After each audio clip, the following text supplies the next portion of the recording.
Welcome, friends, it's the Movie Film Podcast. Movie Film Podcast, enjoy the show. Zaki, Sean, and Ryan are talking about movies. Movie Film Podcast on the radio. Welcome to Movie Film. This is episode 42, brought to you by Mr. Boy Productions. My name is Zaki Hassan, and I'm joined, as always, by my good friend Brian Hall. Hey. Thank you, Brian. And the strong silent type. And Sean Coyle is here. This is going to be a long one. You ready for this? Yes. Right. No. Yeah. Jonas, son of a bitch. Who's that? Jonas Miller. He's a night crawler. We all started off in the same lab. Jonas went and got himself some corporate sponsors. He's in it for the money, not the science. I'm going to say Bill Paxton. Is that Bill Paxton? You're damn right it's Bill Paxton. Is that Twister? That is Twister. Yes.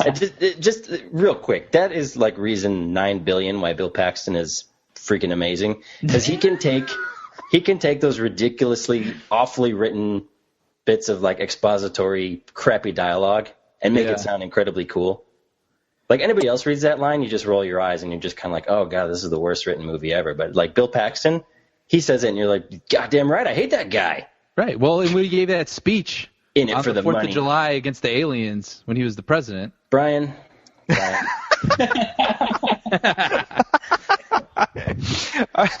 Okay, well, thank you, Sean. And joining us is a special guest. We have Sameer Gardezi is here.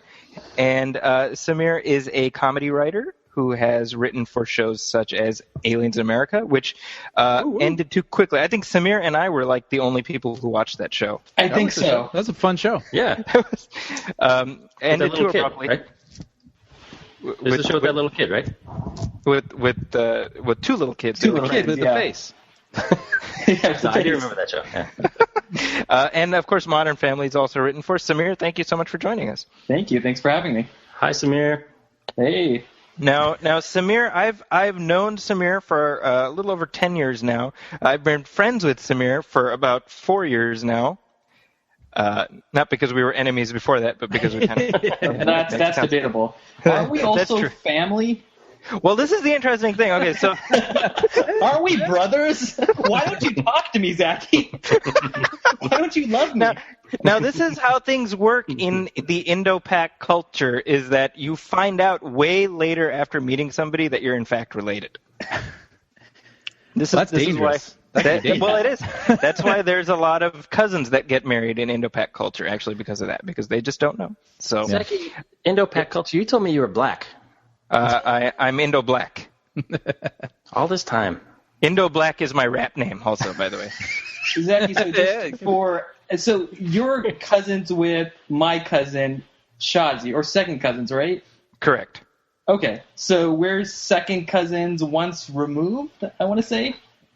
You lost me a while ago, but I know we're related somehow. So I'm just like, okay, well, fair enough, we're related. So I just move forward with that in mind. Just write me in your welfare comics. That's all I ask. There you go. Exactly. See, yeah.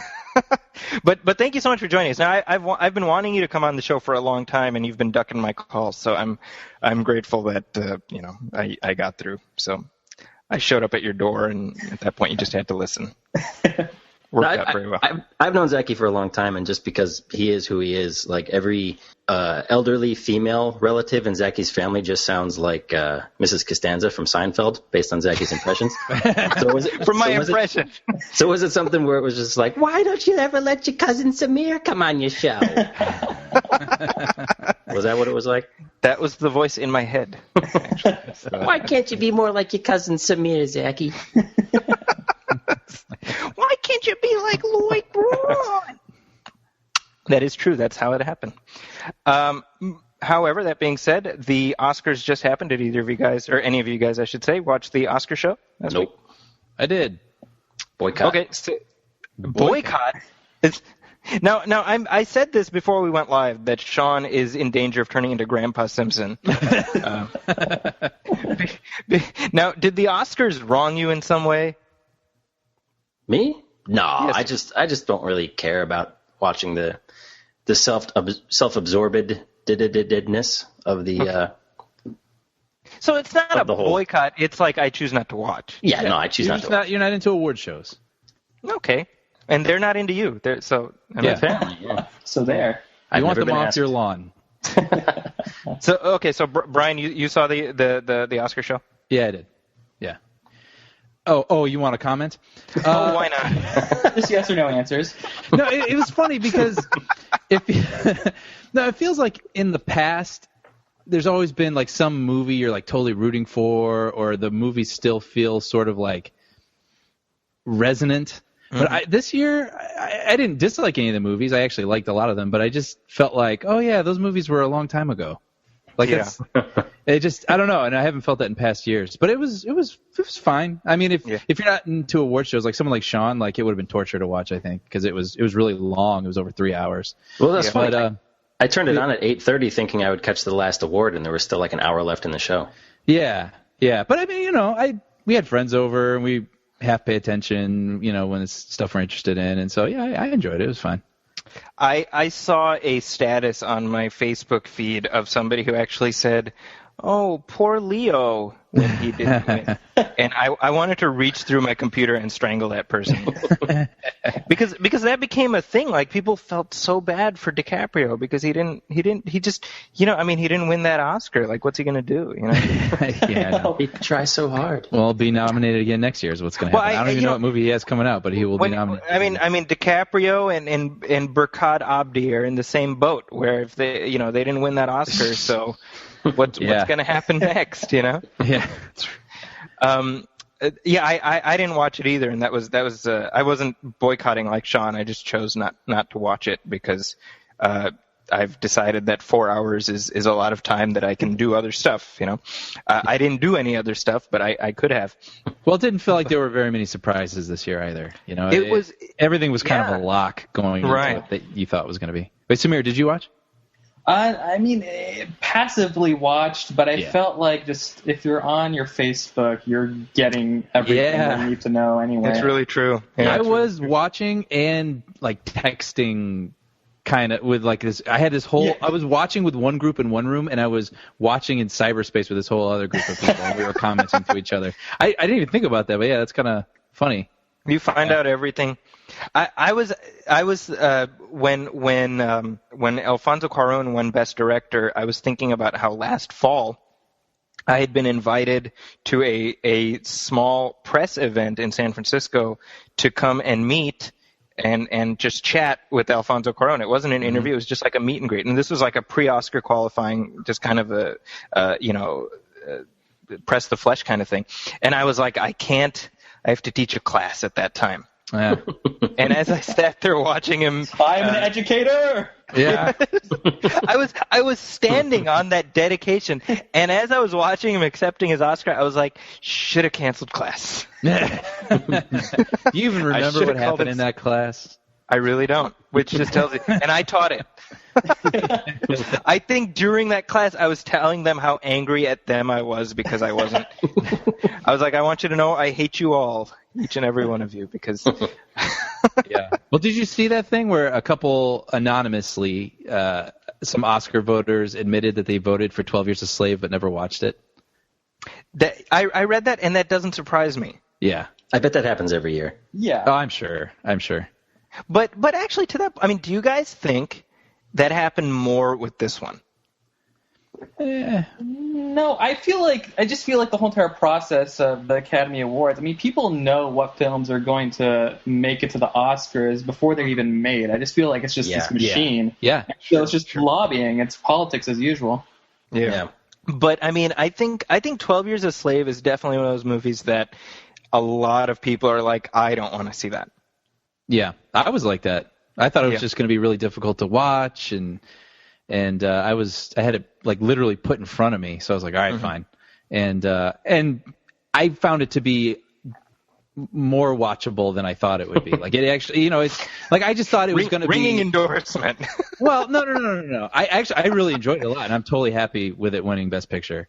I thought it was a really well put together movie, and the story was really good, the characters were really good. Like, it wasn't just like let's just watch a guy endure something for 2.5 hours. That's what I thought it was going to be. So it was just Sure. oh man, it's going to be rough. I But love how Brian describes it as if he's like eating his vegetables. I didn't want it, and then somebody put it in front of me, and I was like, fine. I tried to stuff it pretty into a napkin, but it was very awkward. Samir, did you see 12 Years a Slave? I didn't. That was actually one of the few nominated movies I did want to see. I feel like I'm bad in that way where if I don't watch it within the first 2 weeks, I'm probably just never going to watch it. I just convince myself I just don't need it. That happens. Happens. I'm totally. There's a window. Yeah, I'm kind of like if I miss the screening, then I'm pretty much probably not going to see it ever. It's funny because so many movies come out now. I mean, it's not like a movie can, aside from something like Frozen or whatever, which, by the way, came out before Thanksgiving, and it's still in the top 10 box Still office. playing. It's like 16 weeks later, right? Yeah, Oh, but okay. I mean, aside from something like that becomes like part of the conversation, like nothing is a part of the conversation anymore because next Friday there's another movie. You know what I mean? There's like a big movie every week, so it feels like it's harder. Like you do feel like there's a window, and you're almost like, well, I missed it. No one's talking about it anymore. So Yeah, and it's that's the times we live in, I suppose. I just want to point out real quick, and this is to listening audience, this won't make much sense, but Sameer looks incredibly comfortable in his room right now. Like, you know, like how you can download those like weird apps for your computer where it's like the affirmation kind of thing, where it's just like the guy like or girl just like, hey buddy, hope you have a great day today. your dreams are that way. That's what I think of when I look at Sameer right now. I am lying in my bed, and I am kind of perched to the side. I'm very comfortable. I may doze off in a couple of minutes. You just look like you're there to deliver positive. You're a good person. I can confirm this. So Sean, any new shows that you've been watching? I'm not allowed to comment. I'm not allowed to comment on Downton Abbey because no more Downton Abbey. It's good. It's good, Zaki. I think. No, actually, Amina would like it. You might not like it. I agree with that. I agree. See, my relationship with my wife is that I spend several weeks telling her to watch a show that I know she'll like, and her spending several weeks saying, I don't know, and then she watches it and she likes it. Like, this is this weird dance that we go through with every show. So she's currently making we went through this with The Killing. She's like, it's called The Killing. See, by the way, my wife also sounds like Estelle Kazan.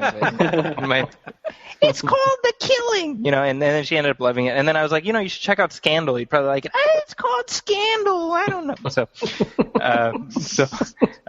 We'll see what happens once we get to Downton Abbey. Speaking of Downton Abbey, ooh, segue. Brian's gonna try.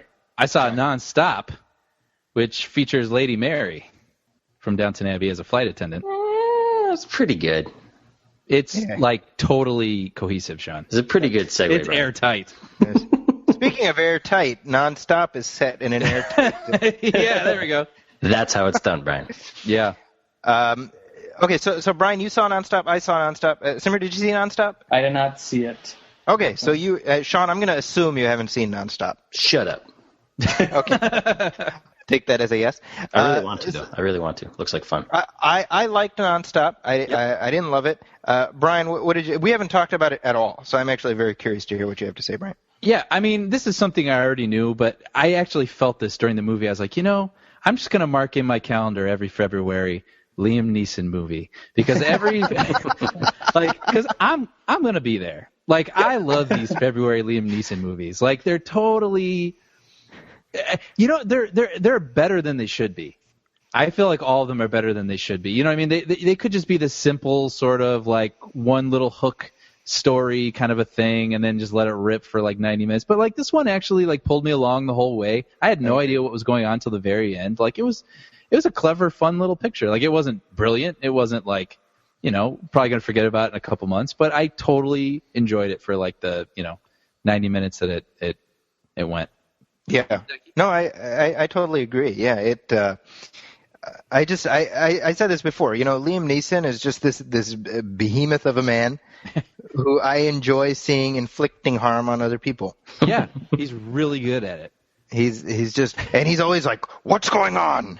That's doesn't matter what the movie is. That's his line. He is, Tell me he what's is happening. questioning the status quo almost always. Yeah, Exactly. Yeah, always. That's what it is. That's what it is. So yeah, it's I'm trying to think. I mean, it's I guess you'd say low risk, low reward, Brian. I mean, I think that, right? Yeah. But I mean, I really did feel like it could have settled and been something a little bit lesser, but I really did think it was, kind of added up at the end, and it kept me guessing the whole way. I thought it was this person, I thought it was that person, and then they would subvert that, and so it was fun. It was a good little flick. Brian, have you seen Don John? Yes. So did you have the sense that Julianne Moore was basically playing the exact same character in this movie? I didn't think that, but that would be a funny expanded universe sort of thing. Yeah, because I was like, she just wandered in from that other, right after doing stuff with Joseph Gordon-Levitt. She's just like on a plane now with Liam Neeson, because I feel like we now have the Julianne Moore character. Yeah. The way we have the Liam Neeson character, Yeah. It's really funny, yeah. It's true. Yeah, when she doesn't have like a twist or any sort of like distinguishing characteristic, it's like, Yeah, she's just quirky Julianne Moore, Yeah. Hey, Brian. Yes. You know what you need for next year's Liam Neeson movie? What? You need a picture of Sameer, as he is right now, to put on your calendar in February with the caption that just says, like, hey, Brian, guess what day it is? I'll be like, Liam Neeson time! It's quite a prophet, Sean. I mean, just these airplane movies, I guess the genre being the whole entire movie on the plane, it feels like they're either very kooky and silly, or they're these cerebral thrillers. Yeah. You have Airplane 2, Soul Plane, of course, everyone's favorite. Of course. But then you have nobody ever says Soul Plane, of course. That's literally the first time in history that was ever a working title for, I think, the third installment, actually. Soul Plane, of course. Come on, why not? But then you have the Jodie Foster one, right? Flight Plan. Yeah. So it's just, I don't know. I mean, are we that compelled to stay on a plane for that long, even though it's the most miserable experience for most of us? Well, and that's kind of funny because that is like a genre, right? It is. It's become a genre. I mean, I guess, I don't know. You have the road trip. You have the. Yeah. I don't know. I mean, it works because as a tension device, it works because where will you go? Yeah. All right. But then sometimes in a bad version of those movies, like the first act is just so torturous as they like set up the confines. Here are the rules. Like sometimes you can tell the people who have no finesse, setting those films up. But then the ones that do, you're like, okay, that's the sketchy guy, that's the hot girl, that's the whatever, like. Yeah, and actually, Brian, I mean, to that point, I thought they did a really good job in this movie with laying out all the different characters, and you genuinely have no idea. Yeah, the whole way I had no idea. It was I thought it was better than average. I thought it was pretty good. I just kept hoping snakes would show up. That was actually my I was going to say that's the one movie. I'm tired of these snakes on this plane. I just saw the trailer and I noticed that I'm seeing this more and more often, but texts are no longer seen on the phone anymore. It's just on the screen. Which is something House of Cards utilizes as well. Which are we getting that lazy? I don't know. I mean, it's like I buy the conceit. I mean, like they're on the screen, doesn't take me out of it. But I've noticed that as a new convention. I've noticed that almost every show now uses that visual representation of texting, and I was like, this hasn't existed this long. We could actually pinpoint the show that started this. You know what I mean? To give it credit. Perfect Strangers. Yeah. No? Yes. Just always give Perfect Strangers credit. So Brian, what was the first movie or show? Was it House of Cards? I don't know. Yeah, I actually thought about it during Nonstop because I'm watching House of Cards right now also. So I was like, oh, like when he started doing the thing, I was like, oh, that's apparently going to become the universal way to show people texting. Yeah. I mean, it's a textual voiceover in a way, if you think about it. I don't know. Yeah. We're in their head and we see their face. Yeah. It's just interesting. Yeah, and you imagine that someone on set has to be reading out loud because how do they know how long to type and then look up and then type again? Someone has to be like, and then the sketchy guy in the fourth row. I'm sure that job's very, very important and that person's getting paid very, very well. I would love to see the behind-the-scenes footage of somebody off camera reading the texts to Liam Neeson, and then Liam Neeson like grimacing. Yeah, exactly. To the text. Yeah. Another new release that's out, that'll be out a week after this episode comes out, is the Need for Speed, or rather Need for Speed, I should say. Need for Speed. It's the new video game adaptation directed by Scott Waugh and starring Aaron Paul. Wait, the director's name is Wow? Scott Waugh? Scott Waugh. It's like Waugh. Wow. Oh, it's okay. Waugh. Wow. Yeah. And not as cool. Interesting fact about the director. His dad was a stuntman. He just passed away a couple of years ago. His dad was a stuntman who was Spider-Man in the 1970s TV series. Oh wow! Oh. Like he was the man in the suit whenever that's cool. Spider-Man would be climbing up the walls and stuff. So it's kind of neat.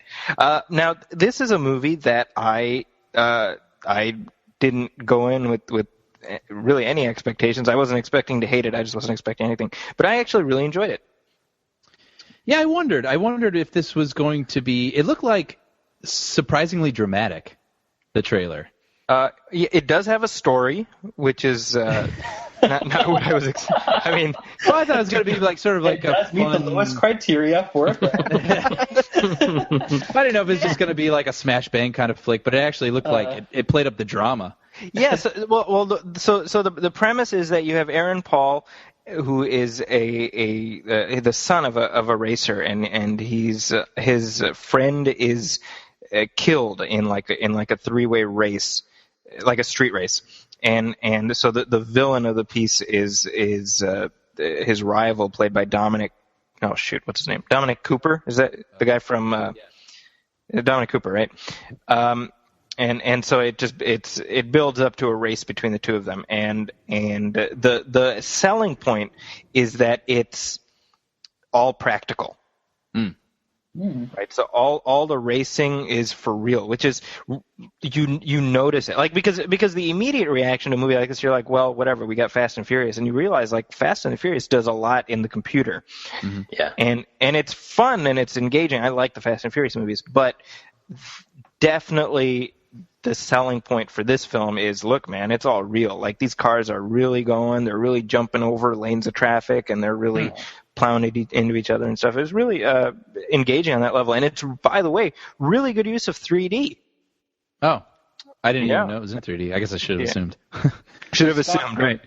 So Scott Waugh's background is actually stunt work, correct? Correct. Yeah, he did like Waterworld, and I mean going back quite a ways, he was like a stunt coordinator, and then he did Act of Valor. Okay. Oh, right. And so do you think that informed his directing style a little bit, the fact that he was able to go ultra realistic because he's like, hey, I've done this, so we can do it? Well, as it happens, I interviewed him, and we'll go ahead and play some of that. But I mean, he said that he went into it with the idea being, we're going to do this all for real. Like the idea of doing it CG was not even on the table. And the DreamWorks people came to him. Right, so he talked about how he actually had Spielberg on his side because Spielberg did Duel, right, and so Spielberg was in his corner from the beginning about the idea of doing it practical. So actually, that's a good way to segue. So earlier this week I chatted with Scott Waugh and with Aaron Paul, and it was part of a panel interview where we talked up the film. We talked up a little bit of Breaking Bad too. So why don't we go ahead and play some highlights from that conversation? Scott, I was wondering if you could talk about some of the logistical challenges of setting up these effects. Did you have a sense of how much of an undertaking it would be to do some of this driving? Yeah, I mean, I've been a part of movies my whole life, and all of them are action movies. So I've been on some of the absolute biggest, like Waterworld, which was still the biggest action craziness on water. So for me, I knew, very comfortable with what was going to happen, and the fact that I still wanted to do it all for real. I wasn't scared about it at all. We used to do that. That's the way movies were made for the first 100 years, and now they're not. But So no, I knew the biggest challenge was going to be because we were going to be driving at the high speeds that we were going to. Instead of normally on films like that, like Speed and stuff that I worked on, that we would close off a mile. We would need 5 to 10 miles of road to go that speed actually filmed. Because once you get up to speed, you need 20 or 30 seconds to actually get the shot, and then you got to all slow down. So you needed long. So that was the logistics behind that that was challenging. So with the lineage of video game movies or movie adaptations of video games, it's really been hit or miss, more miss. Yeah. Like no, more hits actually. I'd like for people to name the misses. Mortal Kombat. That's one. Street Fighter. Yeah. What about? Well, who didn't love Street Fighter? Come on, guys. Street Fighter was epic. Okay, no, there have been Teenage There's been a lot Mutant of big franchises. I guess I just like Resident the Evil made 5. Yeah. You know? Yeah. Well, okay, so a good balance. There's been a couple misses, but But a lot of people have that preconceived. Yeah, idea. because that idea, but in reality, that's actually not the case. And I actually had that idea when the script was sent to me. I was like, that's what I was gonna ask. another Yeah. video game adaptation. Yeah. And I was not expecting much to come out of this script. And when I started reading it, it was fantastic. Did you guys see the movie? No? Yeah. So what really attracted you to? I mean, Well, what elements? Well, when I started reading it, I was pleasantly surprised. Yeah. I loved that it was a character-driven story, and it had a great story behind it, and it had heart in it as well. And I was just instantly invested in these characters, and the fact that this guy wanted to do a really like an homage to films that I think really started the genre, Bullet, Vanishing Point, Smoking and the Bandit. Those films didn't rely on CGI or green screen. And the fact that he wanted to do this movie with all of these crazy stunts without any green screen or CGI, I thought was incredibly brave and thought was, frankly badass. And I wanted to be a part of it. I mean, that's what made watching movies like Bullet that much more exciting, because you knew Steve McQueen was the one in the driver's seat, and you knew all those stunts were real, because they kind of had to be. How much time did you spend prepping with stunt driving school? I signed on about three and a half months out, and so I was on the track from the moment I signed on throughout the entire shooting process, which was another 3.5 months. So about 7 months of driving, and as often as I could be, because we were shooting a long way down, and I started right away into the final season of Breaking Bad, and then I started this the day after I wrapped Breaking Bad. So there's no, whenever I had some free time, I was on the track. Just picking up on what you talked about before, I mean, we have seen very much a transition towards more CG effects, and given your history in practical effects, can you speak to the difference? Like, what is it about practical effects that it's still worth having? Because there's this innate quality in humans that know real physics, and we might not know what we're seeing. Like, why does that not look real? But we just know, that plane never really flies like that, right? But we just know it. But we're like, cool, it's all right. There's so many modern day movies, they just rely on CG because sometimes it's the easy way out.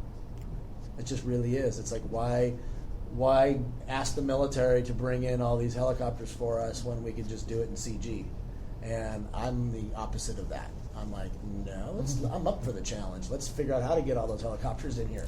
Well, check it out. I mean, you know what? I applaud Steven Spielberg because he came to me. Oh, okay. And I would think he knows the type of filmmaker I am. Yeah. So I think he knew that. I think in his mind he wanted to do it real. Okay. I mean, he did Duel and those movies, and I think he was all about doing it for real. And one of the reasons he wanted me to be the director to do it. So when I came in, I'm like, now I'm going to do this all for real, right? And he just smiled and says, yes, I'm aware of that. It was great. But the closer we got to, let's say, the driving off the cliff, right? Well, Yeah. You know, maybe. This might be something we should do in CG. You know, and I I was think like, we could maybe do this in CG, right? And he There's goes, truth to that. They got a Yeah. little nervous when it got Yeah. closer to it. Yeah. So, if y'all could team up again for another movie adaptation for a video game, Absolutely not. no. With this guy now. I'm kidding. Yeah. Any you got carte blanche on anything, and you could cast the whole movie. What video game would it be? Oh, man. What video game would it be? You got anything from Pong to whatever, Right? to an action-packed Pong. Oh, wow. I'm not really... Are you a gamer? Or, No, yeah, no. I'm not either. No, my life is a real video Yeah, game. it's a video game. I don't. I can't say because I don't play games. You know, I want to do a Bubble Bobble would be awesome. Do you remember Bubble Bobble? God, man, little that was little NES. little pink and blue. Was it a, The movie I want. Dinosaurs? The movie I want to do eventually in my life is my dad's storyline because he was the original Spider-Man. I was gonna ask that. And yeah. it'll be kind of my. His you know, dad's just a badass. He was you such know. a great guy, and I wanted, his life deserves a kind of a 9 lives. Like he literally almost died 9 times in his life, and as being a stuntman in circus and in war and stuff. And I just feel like it'll be something I hope to do one day with Yeah. him playing my father, which would be awesome. Be amazing. So it's something. It's a long-term objective. It won't happen next, but Yeah. it's something I've always wanted to do. Oh, what is next? So what's on the table for both Scott and Aaron? I'm doing a heist movie with Spielberg again. He's producing for me, and So I'm we trying start. to sneak my way. I don't know. I'm trying to drag him into this, man. So hopefully Aaron will be with me on that. We start shooting in July. It's in Europe. And I just wrapped a film called Exodus. It's a Ridley Scott biblical kind of epic, and then I'm doing a new series for Netflix that I'm executive producing. It's a cartoon that's just wrong on every single level possible. Called BoJack Horseman. It's beautiful. Aaron, now that you've had a few months of distance with the Breaking Bad phenomenon, do you have some reflections on how that's impacted your life, just being a part of something? Oh yeah, I mean, we all were witnessing it throughout the entire shooting process, and from day one, we knew it was going to change our lives. We knew we were a part of something very special. But now that we wrapped the show, like when did we start shooting this? April. So last March, yes, almost a year ago. Yeah, I mean, because I wrapped the day before. The final day of shooting of Breaking Bad was literally the day before I started this. And so I've had some time to look back and see what an incredible, beautiful family that was, and it's just opened up so many doors and windows for everybody involved, and I feel very blessed. So that was a cool experience. But I know Brian, you're a big Breaking Bad fan. Oh yeah, as am I. And the coolest thing about that experience is that he was just a cool guy, and it's always one of those things where you're like, oh man, is he going to be kind of hinky about the thing that's given him his fame? But it's definitely like just to hear him in The Last Answer, and he's really acknowledges the big role that show had for him. Yeah. There's certain shows, you get attached to characters and then you just kind of walk away from it. But then there are other characters that you're like permanently endeared toward, and he's definitely one of those. Yeah. So. Well, and I mean, if there's a character to be associated with, Jesse Pinkman isn't a bad character to, Yeah. It's not Michael Kelso or something from. Moving on, we do have some listener letters, and first up, this isn't so much a letter as it is a comment, and this is from Michael Olson, who left this comment on our Facebook page. Hey, Michael. And he says, your best comedies lists were delightfully packed with 70s, 80s, and 90s nostalgia, but I'm curious to hear your favorite comedies post-2000. Anything in the last 14 years other than Anchorman that you think will become classics? Now, why don't we let our guest start? Sameer, any comedy ended in 1999? Comedy ended with Star Wars: The Phantom Menace. Or began. So That's Sameer, a hard question. I know, because classics is such a loaded term. I feel like when I think of classics, I have to go to my childhood. So, understandably so, it's hard to pick out a film, within the last 15 years that meets those expectations. I don't know. It's a tough one, but I mean, I think that Judd Apatow definitely pushed the bar with comedy. Adam Scott, of course. So I think all that stuff is great, but I'm hesitant to call it a classic yet. Because we don't know. Yeah.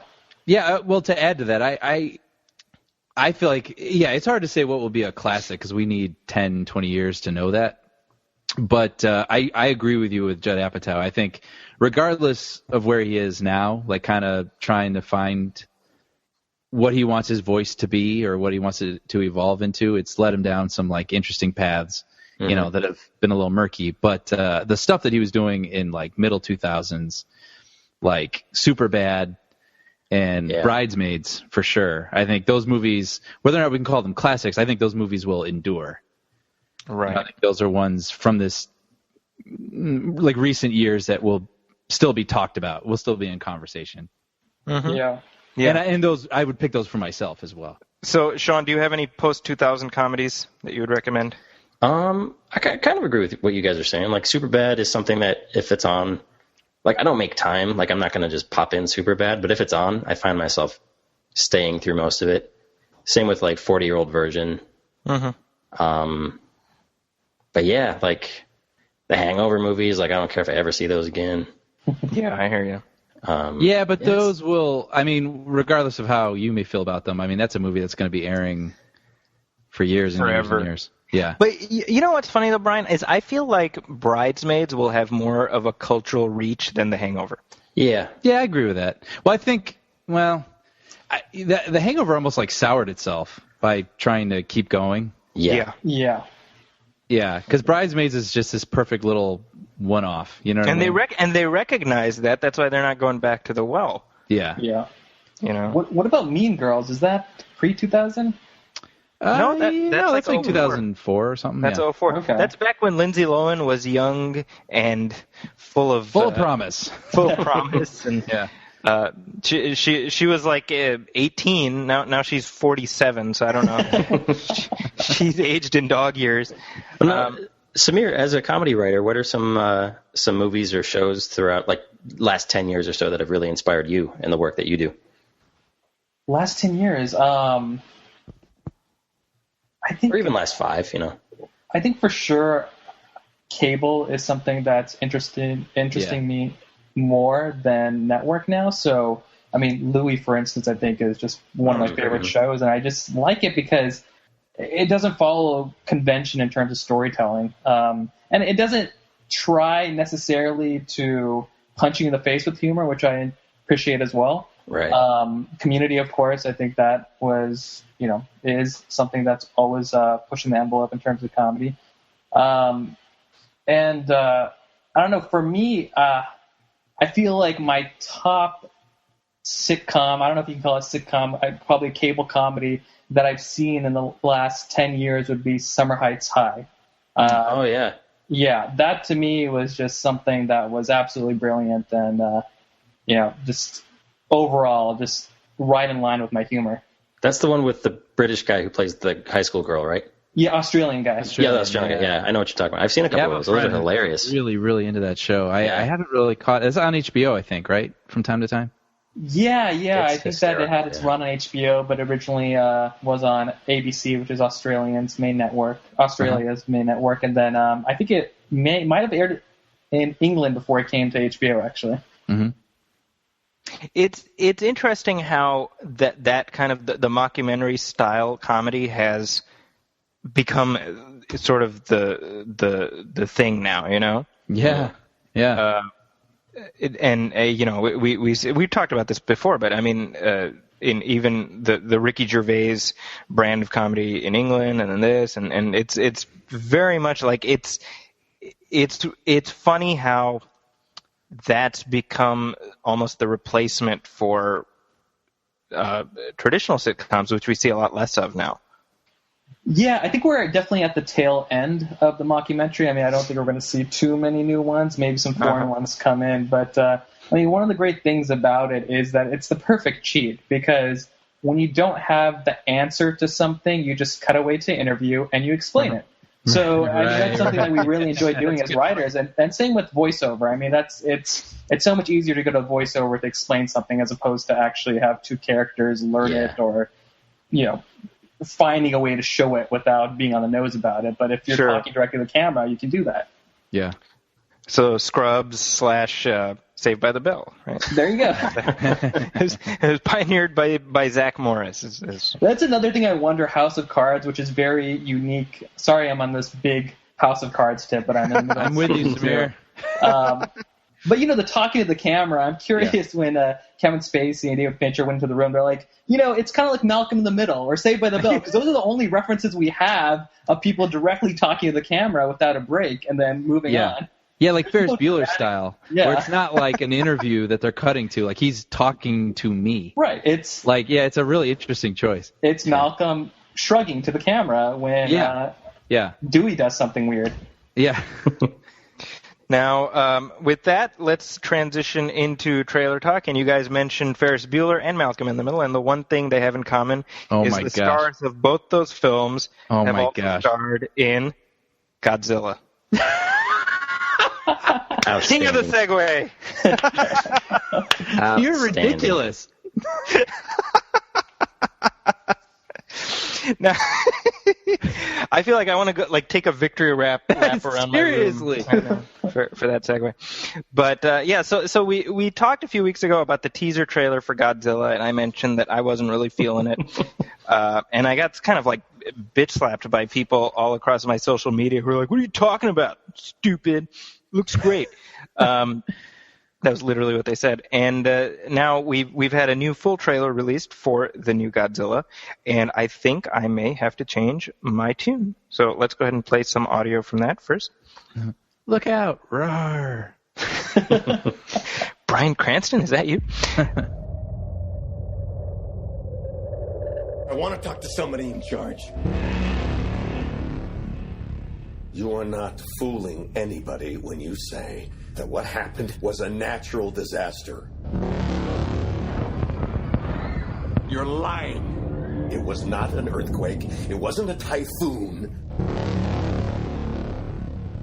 Because what's really happening is that you're hiding something out there.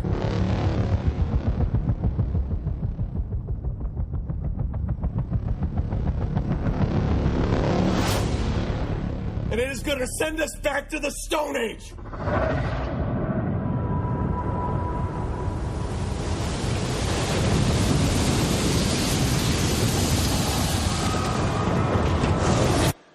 God help us all.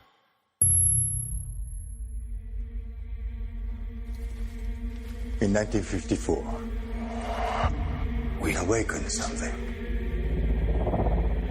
Well, there's nuclear tests in the Pacific. Not tests. They were trying to kill it.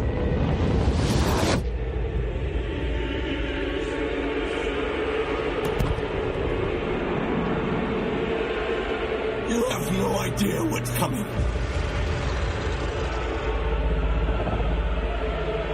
Can you kill it?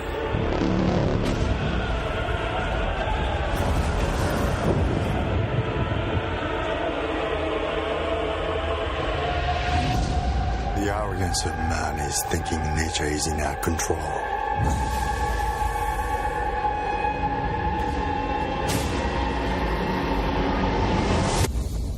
And not the other way around. All right, so I was very excited by this trailer. What did you guys think of the second Godzilla trailer? Better than the first one. That's so weird, because I really liked the first one. I liked the whole moody, mysterious sort of tone that they were putting out there. Uh-huh. And then the second one, I was like, yeah, it looks cool. Really? Yeah. Okay. Samir, did you see it? Yeah. I like the second one better. Yeah. Yeah. Now, see here. The Let's funny vote thing- him off. No. Obviously the point of comparison is the '98 Godzilla. Obviously. And yeah, I mean, it's just funny because I'm hearing all these people now who are like so excited, can't wait, and I'm like, well, that's exactly what people were saying, 16 years ago when that one was coming out. So excited, can't wait. I remember, this is true. There were like all the you had like the box office predictions for the summer, and like I think Premiere. Remember Premiere? Premiere doesn't even exist anymore. Yeah. They had their like summer box office prediction, and it was like, oh, Godzilla is going to make like $300 million. Like it was just taken as a given. You know? Like of course Godzilla is going to be the biggest hit of the year, and then of course it just turned out to be a giant garbage dump. And it's one of those weird things where, because I went back and I watched the trailer for that, and it's like from the director of Independence Day and all this, and you're like, that used to be a selling point for a movie like that. Yeah. That put people in seats. That not anymore. Well, that was 3 years after that. It was 2 years after that. Or yeah. It was So I mean, it was their next project. This I feel better about this based on this trailer. So am I wrong or am I right based on what we have so far? I think it looks good. Yeah. Like, I think it's going to be a well put together. It's got like a great cast. It looks like a capable story rather than. I feel like anytime you have Bryan Cranston yelling dramatically, I'm generally down. Yeah. Whenever he's like angry and we're gonna die, you're like, oh. Bryan Cranston's angry. It does look solid though. Now to contrast my response to the Godzilla trailer, let's talk about the next trailer, which is Transformers: Age of Extinction. Let's go ahead and play some of this. Brian, do you have a? Oh.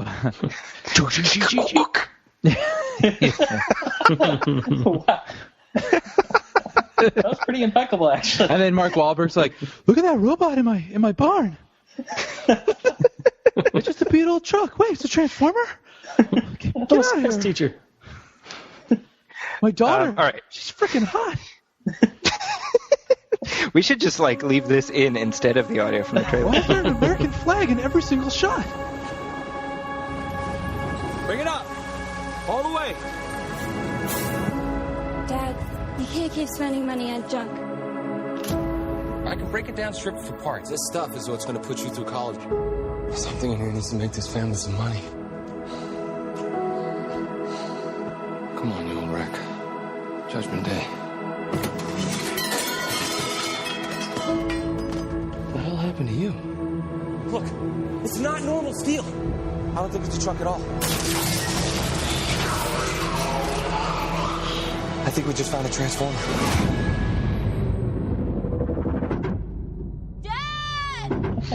Okay, so Sean, your reactions to the Transformers trailer? Whatever. This is the only thing that I hope happens in the Transformers trailer. Our old friend, a guy by the name of Kevin Otterness, he's our old friend from Illinois. He was an extra, I guess, I guess you'd call him an extra? I guess you'd call him an extra. Yeah. In the third movie, he played like random FBI guy. Yeah. Who escorts Shia LaBeouf out of a car or something like that. But he got called back to be in the fourth one. So I'm kind of hoping, and supposedly he has a bit more, like a more noticeable role. And I'm kind of hoping it's something cool where like there's giant Transformers stomping through the city and Kevin like whips out his FBI gun and is like staring down the Transformer and takes a couple shots and then gets like stepped on or something. Yeah. Not on my watch. Yeah. Yeah, and then like squash. But him fully believing that his gun would do something to the Transformers, like having a conviction in his face. That's right. Dude, I will shed a little happy tear if there's like this billowing American flag and this slow motion, low swirling shot around Kevin. Yes. Shooting into the air. I'll stand up. Because that's literally like his fantasy come to life. Yeah. For Kevin, guys. For Kevin. For Kevin. For Kevin. For Kevin. And Kevin does listen to the show, so hey, Kevin. We love Kevin. I saw the trailer, and I don't know if you guys had this reaction. I was like, what is Mark Wahlberg doing in this Transformers. Because it's literally like Transformer. What the hell's going on here? You know, it's Marky Mark. He might as well be in The Happening. He is in happening mode here. Right. Yeah. You know. Yeah. So I am not even the remotest bit interested in this movie, which I feel like 8-year-old me is kind of like kicking me in the shins for saying that. But you have seen this movie 3 times already. You know what I mean? And it sounds like I'm being kind of jerky, but I am serious. Like, they're all the same. They're all the same. You know what I mean? Like, can you tell me the plot to any of them? I can, actually. It involves the quest for the all Matrix. Yeah. And then smashy. Yes. Yeah. Lots of that. Yeah. Well, I think okay. Hey, man, if that's your thing, that's cool. That's cool. Well, I think I've said this to you guys before. When I went to see the third one, we went to the 3D, and the 3D was great. Actually, it was a really good 3D. But I went to see it, and this was the last hour of this almost 3-hour movie is just like the city of Chicago being laid waste, right? And it's just like pandemonium, and it's just robots are doing whatever the hell, and just chaos. And it reached this sustained level of noise that lulled me to sleep. That's how I felt in the second one, actually. Yeah. But I straight up fell asleep, like for a solid... Oh, you did actually fall asleep? I fell asleep for like 20 minutes. I was out. Wow. And wow. Yeah. Like it was so loud that it put me to sleep. Figure that one out. Right? And then I kind of woke up, and my cousin who I was with was like, "Hey, did so-and-so kill so-and-so?" And I'm like, Yeah, I would have been like, "Didn't he?" Whatever. And then we just walk out. Yeah. I have no idea. Yeah, so this thing comes out this summer. These movies both come out this summer, actually. So you get to see major metropolitan centers laid waste by nature run amok and by Michael Bay run amok. So either way, it's bad news. So we'll see what happens with that. I'm gonna wait. Oh, go ahead. No, please. Just put a cap on. I was just gonna say I'm gonna wait to hear what Kevin says. If Kevin is featured in it, I will buy a ticket. Yes, me too. There you go. We're waiting for the Kevin guarantee. Yeah. And we'll let you know, folks, on this show what happens with that. And then we want people all over the country, when he's on screen, say, like, for Kevin. For Kevin. So, like, yeah, and, like, bring like that'd be such an odd thing. Just, like, 7 people in the theater, like, for Kevin. All right. Anyway, moving on. We have a Hollywood headlines this week. We have a correction from last time. No. I know. This is wrong. This is a first. Okay. I'm pretty sure this is a first in 42 episodes. We've never had to have this happen. But we talked about Space Jam 2. We were very excited about the prospects of Space Jam 2. I bought my ticket already. Yeah, you ordered your ticket. Mm-hmm. They were like, "We don't know what you're talking about." They're like, "We don't know what that movie is, but yes, we'll take your money." And so Space Jam 2 was going to be happening. It was going to star LeBron James. Turns out it's actually not happening, and thus is not going to star LeBron James. So that makes a lot more sense than the story we told last week. Yeah, I was about to say. So basically, everything we said about this entire story was just total garbage. So just well, we hope you enjoyed it. It's now preserved for the ages. So yeah, very nice. So thank you. Hey Zaki, yes, I want you to somehow get Shannon Doherty and Big Mac and combine those two for your next segue. Speaking of Shannon Doherty and Big Macs. But we haven't mentioned Shannon Doherty and Big Macs. You're just the master of it. Just make it work. Well,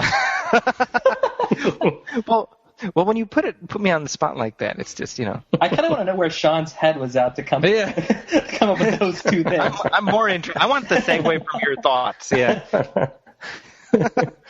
Zaki's like, well, I can do it with Big Macs and Jenny Garth. I mean, Luke Perry, maybe. Well, I have no actual segue, but the first of our actual headlines is word on Terminator Genesis, which is the story that will not die. Mm-hmm. And there have been some plot. It's like the franchise; it won't die. But there have been some plot details leaked, and Brian, I'll let you discuss some of those. But before we do that, Arnold Schwarzenegger dropped an update on what's happening with that. But before he talked about Terminator, he talked about Conan, which is still happening. Now Arnold Schwarzenegger is 68 years old right now. Wow, really? Yes, 68. Which means by the time this movie gets made, he will be 70 plus, wearing, one presumes, a fur diaper. That's crazy. Yeah, it may be an actual diaper by the time the movie gets made. Huh. And he says, Conan is very much alive. Age doesn't mean anything to me because I work out every day. I work out twice a day. As a matter of fact, at night I work out with weights, and in the morning I do cardiovascular training. So for me, to get on a set, to swing the sword around again, to ride the horses and all those things, it doesn't mean anything. It does not scare me because I feel like I did 30 years ago. So as long as I stay in shape, that's the key thing, and to keep your body young. And I feel like as soon as he says this, we cut to his gravestone. yeah. It's been too long, Zaki. It's been too long. We need more Schwarzenegger impressions. Hold on. Yeah, we do. There we go. Thank you. So he still thinks he's doing a Conan the Barbarian movie. that's a more accurate way to present that story, I think. Yeah. Is anyone interested in that? I'm not. But I mean, you guys might be. That's cool. What's that? Sameer, would you want to see Conan played by Schwarzenegger again? I don't know. I mean, I feel like what they're doing, Stallone and Schwarzenegger and Van Damme at that, it's right in the sense that we just want to see the people that we love do the things that we love. Like, don't try to, change the equation at all. Right. But I do think that there has to be some sort of limit, and maybe 70 is that limit. They should just make Nebraska 2, and it should be about Schwarzenegger in the Conan movie. I won $1 million. I swear they're making the Conan movie. No, the pitch is he thinks he's doing a Conan movie, so he's walking to the set. Oh. Nebraska 2. And it's in black and white? I'd watch that. I would actually watch that. I'd be down with that. Yeah. That is yikes. Now he also talked up the Terminator Genesis movie, which apparently is still happening, and there have been now some plot details leaked. So Brian, can you talk about that? Yep. So I'm actually going to read what was actually put out there regarding the plot. So this isn't me paraphrasing, but they said, the Terminator from the future will arrive on Earth, attack some punks, and then slaughter his way through a bunch of Sarah Connors until he finds the correct target. Sounds familiar. That's Terminator 1. Ooh. Then we'll be taken back to the events of the sequel, the scene where the T-1000, posing as a cop, visiting John Connor's home, where he meets and consequently kills foster parents Todd and Janelle. It's all there. So it sounds like we're going to see a new story that hops through events that we've already seen in the movies that we actually like. I'm down for that. It's funny because I saw the Back to the Future 2 version of Terminator. Right, that is the absolute perfect way to put it. And it's funny because I'm back. Back from the future. I'm back from the future. It's me. And John Connor's like, yeah. He passes out. Oh my gosh. That's the movie I want to see. It's in my head now. I'm not going to accept anything else. No. Well, it's funny you put it that way because when you think of Back to the Future 2, it is like the perfect sequel to that world where it's like right. Time travel, but let's revisit the first movie and have them have new problems while we still get to visit the fun moments from the first movie. And the thing with this Terminator supposed plot, that's what the plot is supposedly, I went into the comment section and everybody was like vehemently against it. Like, that sounds awful. And I felt like I was the only one that thought it sounded good. So but Brian, does it sound good in the sense that, well, you're doing if it you're anyway? going to be doing it. Yeah, exactly. I don't think they should make one, period. Yeah. But if they're going to do it, those are the things that I like about these movies. Those are the events that mean something to me. So seeing them toy with those events is interesting to me. So does it sound like they're going to be playing more with the time traveling aspect of it? Right, like having it hop around within one film. Yeah, that's Right. kind of interesting. I don't know. It seems like, yeah, I mean, it's definitely going into a different genre then, because I think the time traveling aspect of all the films was kind of just an afterthought. We just, knew that they came from the future. I mean, excluding Salvation, but we knew that they came from the future and they're here now, and we have to change the horrible events that could happen in the future. Yeah. See, this is interesting to me because I never watched the TV series, but my understanding is that time travel was a key factor in the TV series.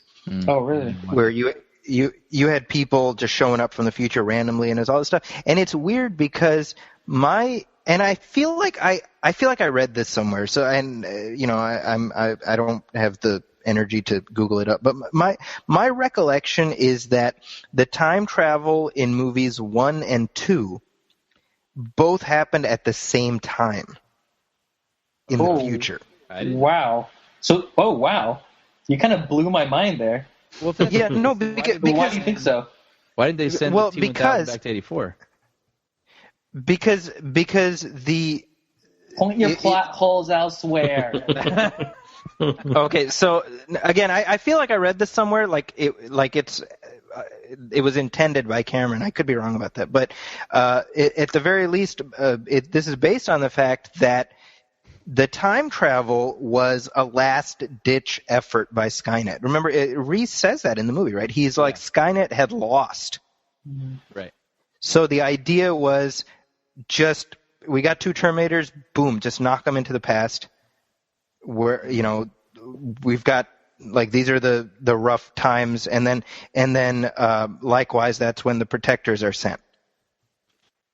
Well, it could make sense for in what that they're trying to do in general. That's the reason why they sent T-800 back for part 2, because they knew that a simple human wouldn't be able to combat T-1000. Right. That's really interesting. I mean, I never thought of it that way. Yeah, I feel like I read that somewhere. Like again, that it's something legit, but maybe I'm just wrong about that. But Oh, go ahead. Sorry. No, go ahead, Brian. Well, I was gonna say what I think would be interesting about this is am my mic acting weird? You sound a little lower. There you go. Yeah, that's better. There you go. Well, I think what will be weird is we're going to see all these events that we're familiar with. So I'm like, oh yeah, Todd and Janelle, I know them, but they're all going to be played by different actors. Right. Maybe Sarah Connor, that's going to be sort of interesting because we're going to be seeing it. Almost be like when you're watching Rescue 911 or Unsolved Mysteries, and it's or Infestation. So it's like the reenactments. Yeah. My prediction is that it's going to be more played in the background than direct recreations of stuff. Like Marty playing Johnny Be Good, but the real thing focuses going. Can't hear you anymore, Brian. Hey, Yeah, Brian, you're dropping out, Brian. You're drifting away. Oh, I don't know. Maybe in this talk we ruined the space-time continuum, and Brian's no longer alive, so he's fading. Hurry, play Johnny Be Good. My head.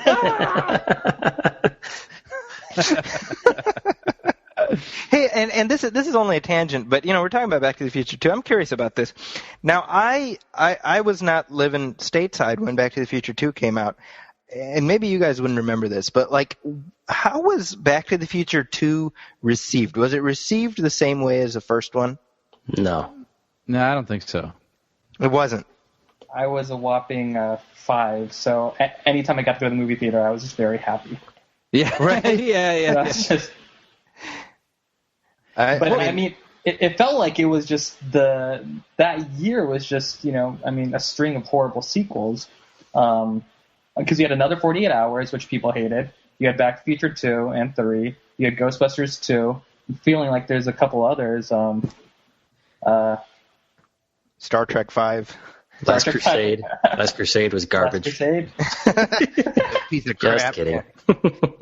So Back to the Future 2 is 89, and then 3 was spring of 90. I think they were separated by 6 months. Yeah, It wasn't a full year.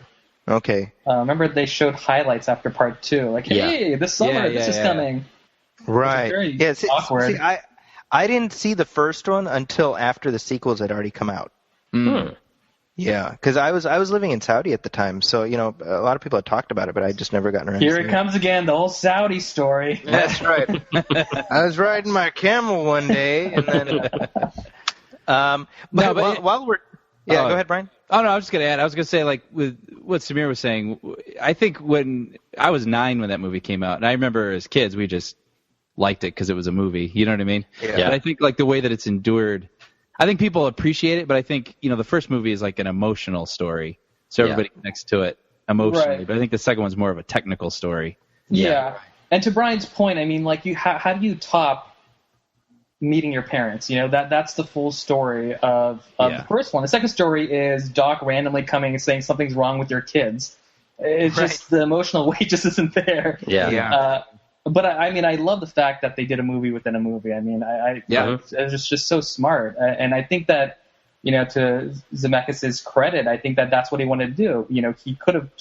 They could have gone to any time era, and done a piece like that. But they were like, no, we're going to explore the true lengthiness and I guess complexities of time travel.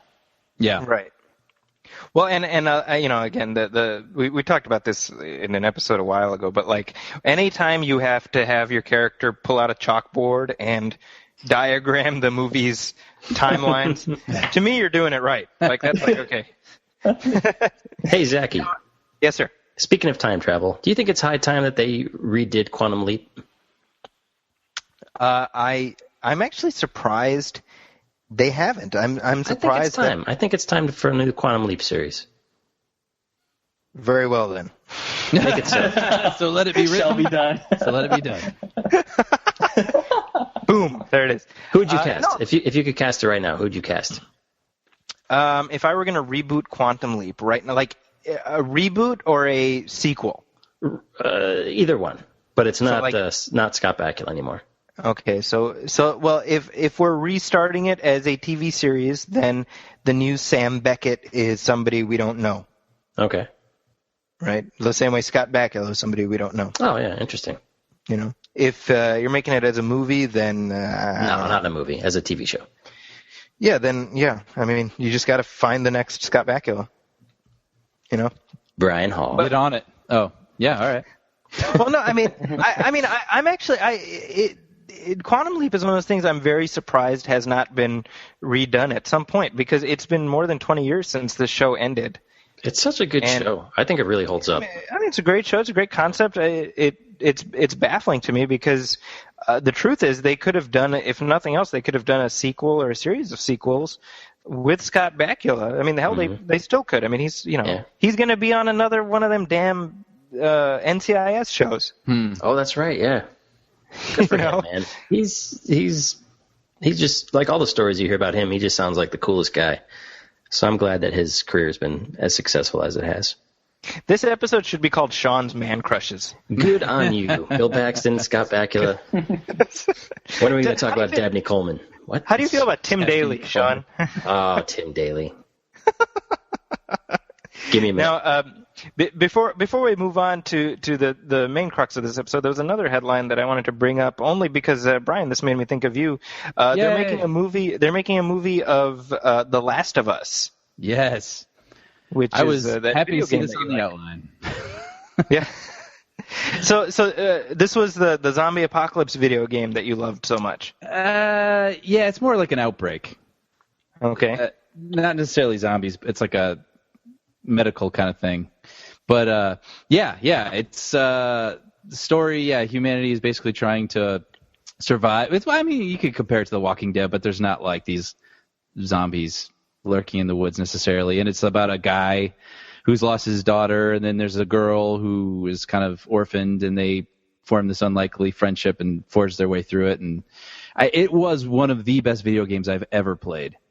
And I got emotionally wrapped up in this game. I really fell for these characters. When it was over, I didn't want it to end.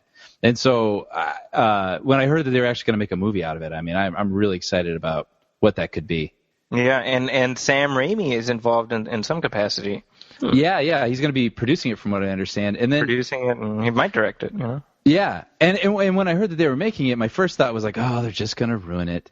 But then the creator of the game is going to be writing it, so that's a real encouraging thought. Well, that doesn't necessarily mean anything, because I'd like to remind you that he'll do the first draft. the movie of Wing Commander was directed by the guy who created the games. Yeah. And I could not tell you what the guy's name is, but I'll say this though is the Last of Us itself as a game. Like, I've seen people have done this on YouTube. You could watch the game and you'd be just as satisfied with the experience. Really? Like, cinematically, yeah, absolutely. I mean, it's a movie. You're playing a movie basically, and like the characters are excellent. The story is excellent. Like the pacing is excellent. I'm not a video game person at all. So do you think I would be interested in it, or? I do, actually. I think you would get a lot out of it. You'd really enjoy it. Sameer, are you a video game person? Not a big video game person, but I know that this one was rated 10 out of 10 on everything, right? It's one of the best video games in the last 5 years. It's really highly regarded. Oh, wow, okay. Nice. So, yeah, I'm looking forward to it. I already have a ticket sold for that one, so. There you go. That right alongside your Space Jam 2 ticket. Yeah, well, I just tore that one up. Hoax! What? Psh, psh, psh. Damn you! Damn you, movie film podcast.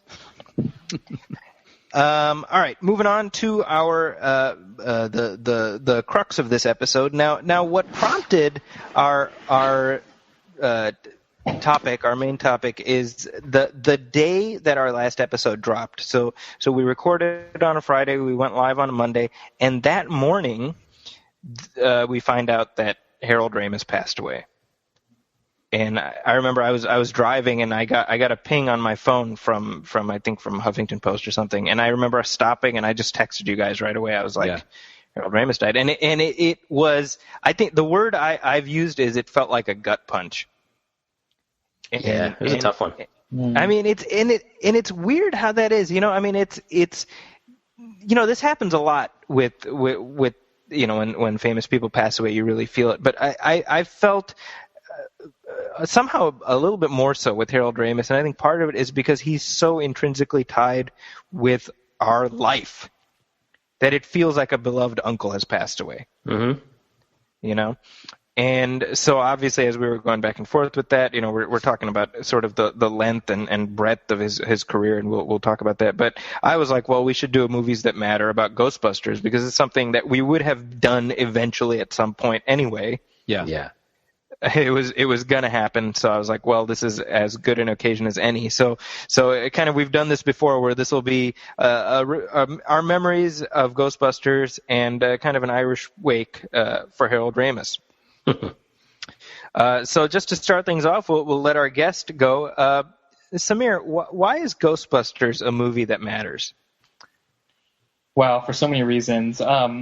For me, I feel like I watched so many different versions of Ghostbusters, and by that I mean that I watched it throughout. It's probably one of the few movies that I watched literally throughout my life and understood it in different ways. I mean, as a kid, it was a horror movie for me, because all I can remember is the library ghost. And that was the scene that I would close my eyes and it'd freak me out.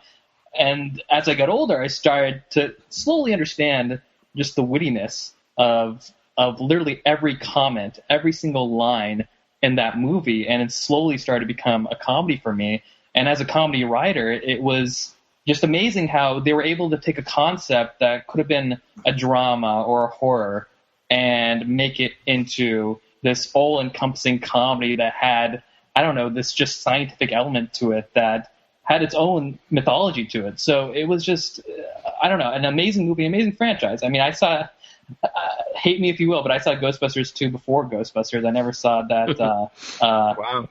Yeah, so for me, I was like, oh, wow, this is awesome. So I was living with Ghostbusters 2 as an amazing movie for a couple of years before Ghostbusters came into my life.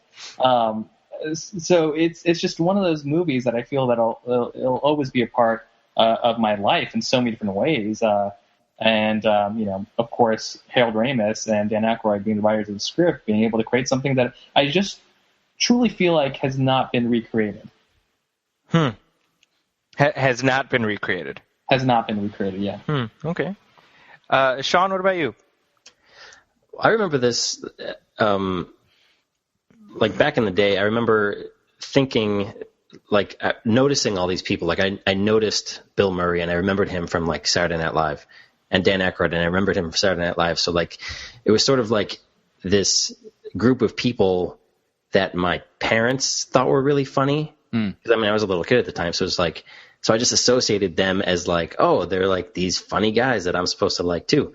But then there was this, like Sameer was saying, like there was this just bizarre, cool adventure where they had like these proton packs and they were fighting ghosts, and it was like, it was funny and it was scary and it was all these different things rolled into one.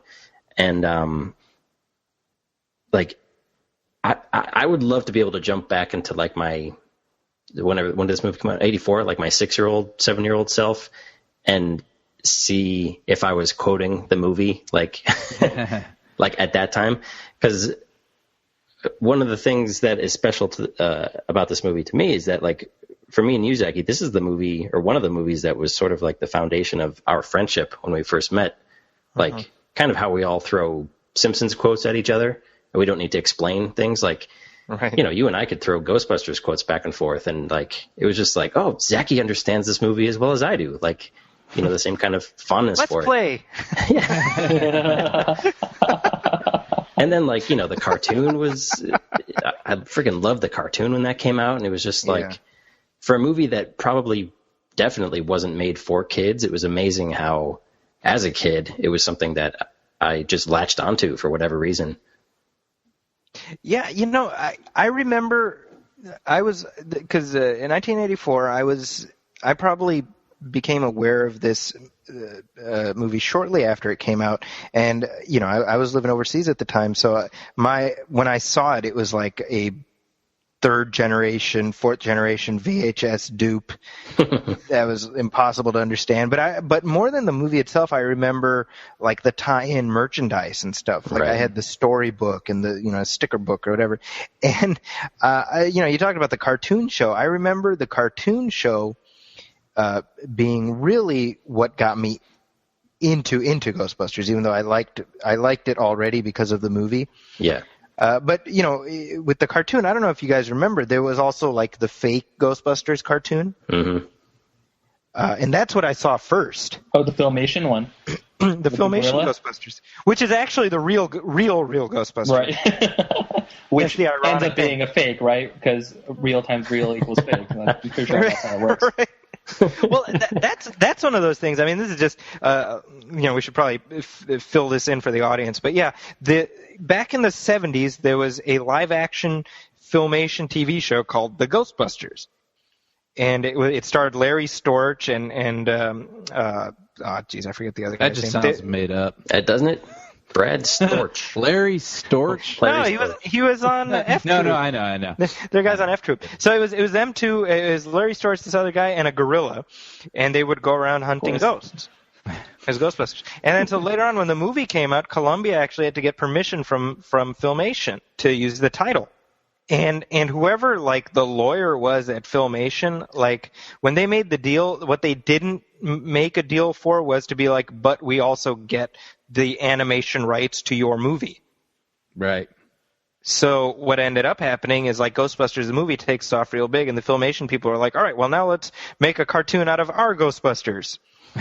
And nobody no cared. one will be the wiser. No. Well, that's what happened to me. I remember Ghostbusters is coming out. So I you know, we were visiting the States that summer, and I'm like, hey, Ghostbusters. And I'm like, what the hell is this? You know, and then I had to wait because on Saturday mornings at the time they had the real Ghostbusters, which was even the title was like Columbia kind of just given like a screw you to Filmation, you know. And then Filmation like went bankrupt a few years later, so you can blame Ghostbusters for that, I suppose. But yeah, the style of comedy, you know, I think Sameer really hit on it, right? I think Ghostbusters works because it plays on these multiple tiers of engagement depending on your age group. Because when you're a kid, the comedy doesn't register at all. Right. Right. So you're purely, like you said, there's the horror aspect and the adventure aspect of it. That's all it is, right? And then when you get a little older and you recognize that Bill Murray is kind of not taking any of it seriously and it's all a big joke to him, then it plays on that level. But there's still that other level of this film itself is still serious. And we were talking last week in comedies about the idea of there being stakes. Yeah. Yeah. And that's I think Ghostbusters is this example of an ironic comedy that takes itself seriously. Yeah. And that's hard to pull off. Yeah, the closest. Yeah, go ahead, Sameer. I was going to say, I felt like that was so much truer in the 80s, and I think that maybe for TV, you saw that more in the 70s, where a sitcom, let's just talk about All in the Family, could be serious, but it didn't take away from its comedy. Right. And then in the 80s, you have Back to the Future that has the mythology behind it that is, in itself, it is telling a pretty serious story. And then you have all of Eddie Murphy's movies, Beverly Hills Cop. I feel like it was just this strong dramatic through line, which only made the comedy better. Yeah. And I think that we've lost a little bit of that in, this generation's movies. Well, why is that?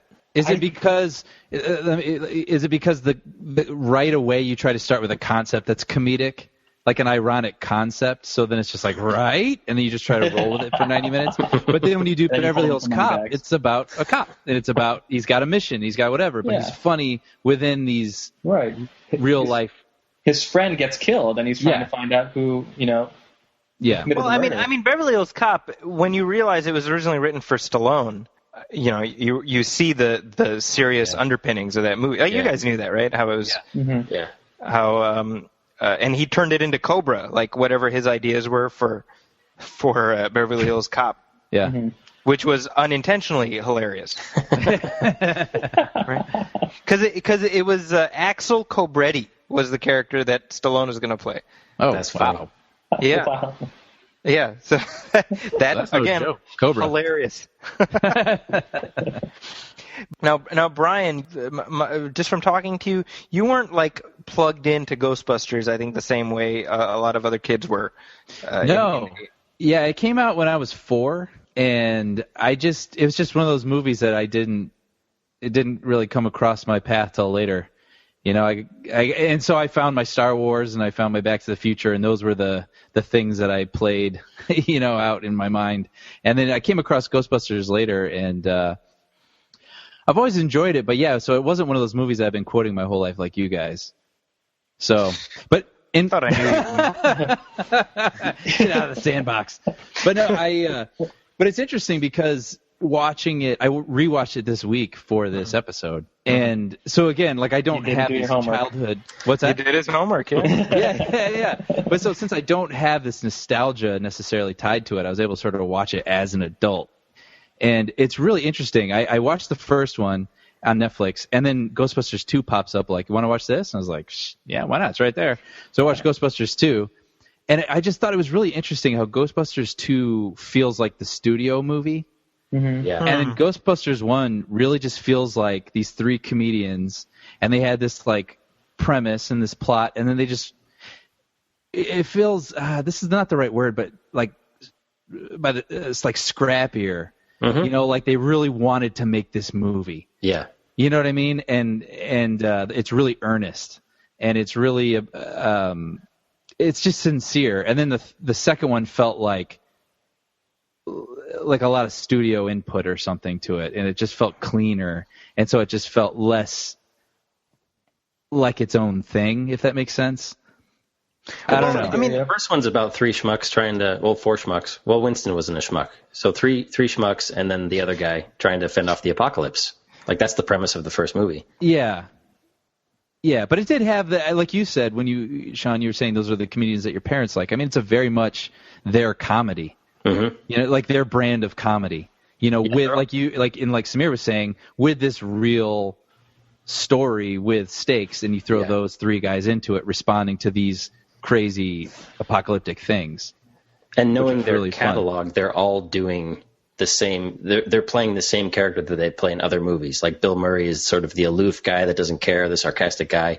Dan Aykroyd's the guy who can like ramble off these like 20-page long technical jargon, right? That like these major tongue twisters, like Bassomatic.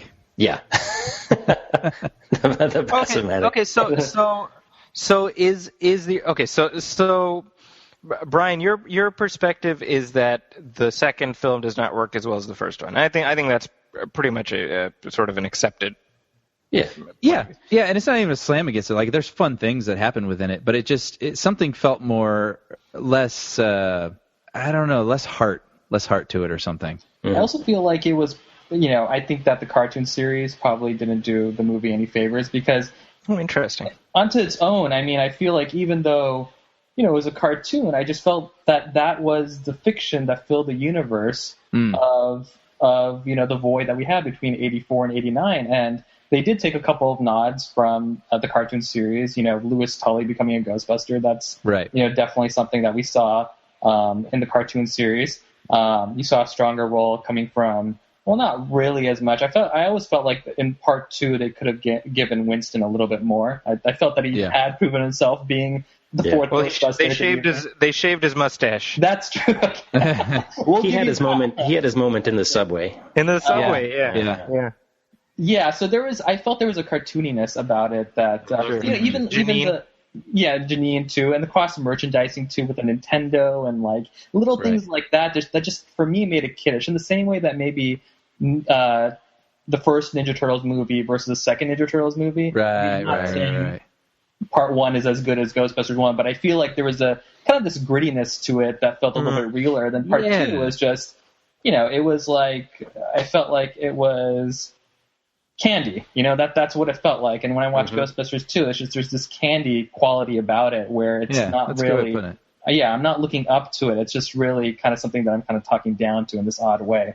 But having said that, though, I mean, just looking back, I feel like as a writer, I look back and think like, okay, you've had the highest grossing comedy of all time, and now you're asked to write the sequel. What do you do? Right. And you can only imagine there must have been so many different drafts, so many different directions they wanted to go.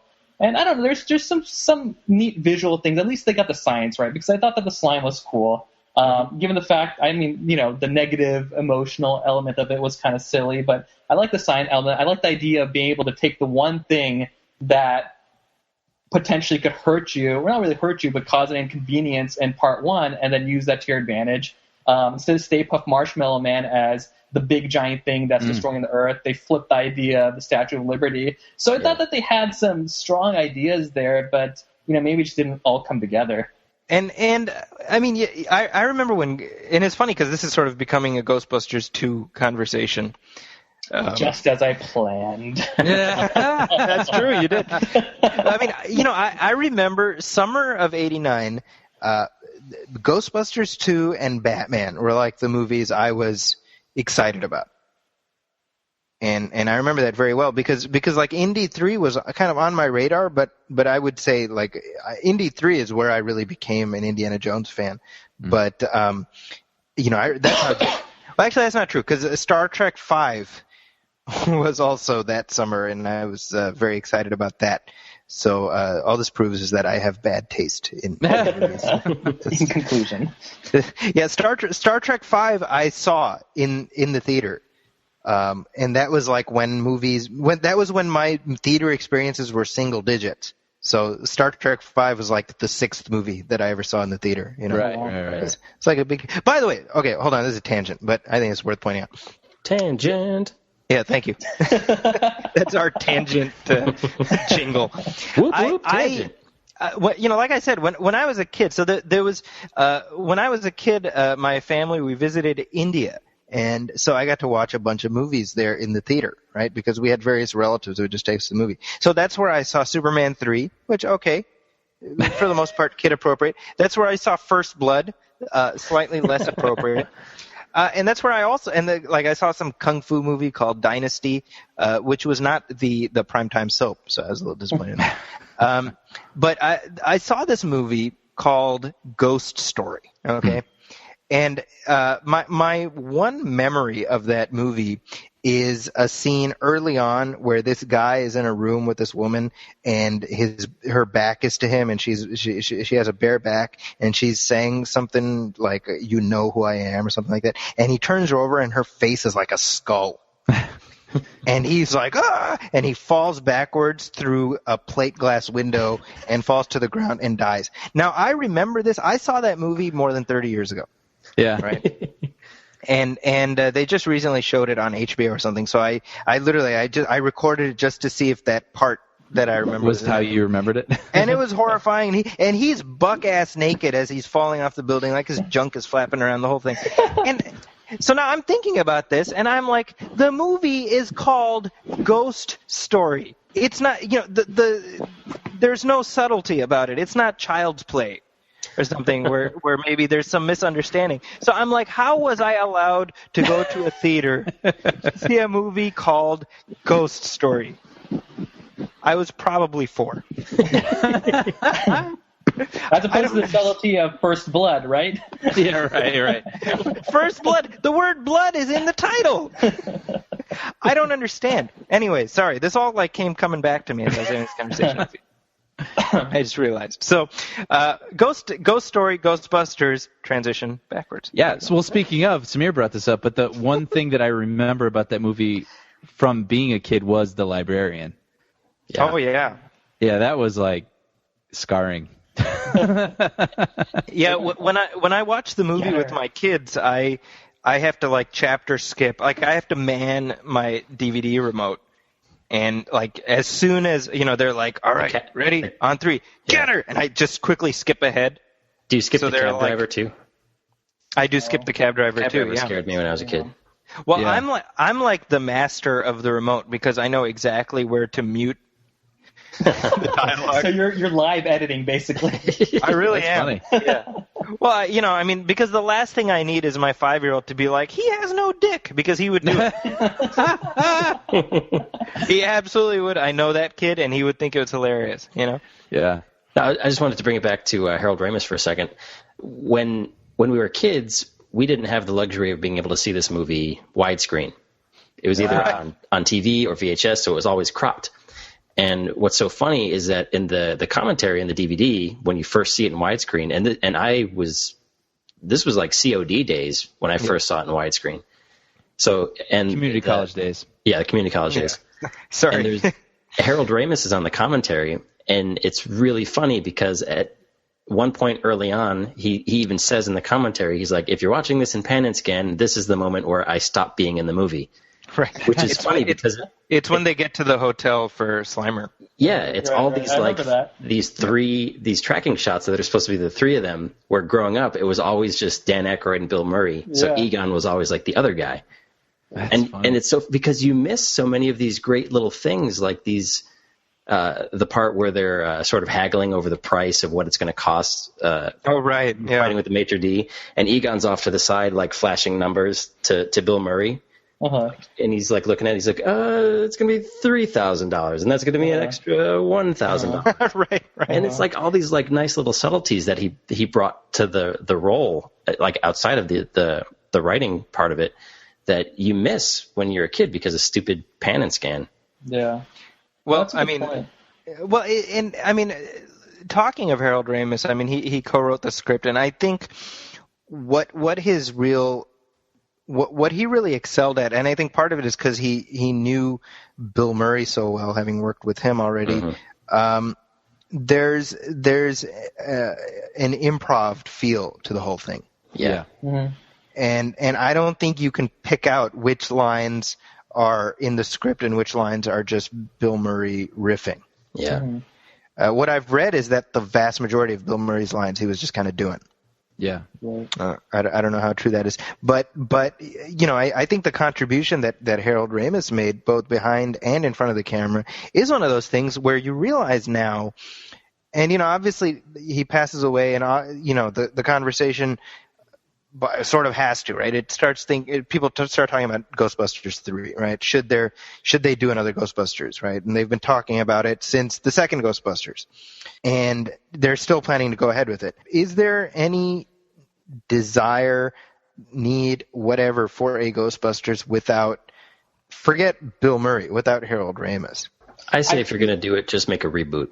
Yeah, I agree. I also think that if you were to use any of the characters from the previous installments, it would have to be Egon. I mean, I think that's how Extreme Ghostbusters started off too. That he was. I mean, it made sense. Like, he's the professor. He's still invested in the company. Invested in paranormal activity. And lo and behold, these 4 college kids are the next Ghostbusters. So I don't know. I felt like, to me, Egon was. It's interesting because I felt like Egon was such a complicated character in so many ways, because we didn't see much of him. We didn't see much emotional intonation, but there's certain clues to what that personality was. And I think that he was the true formation of the cool nerd.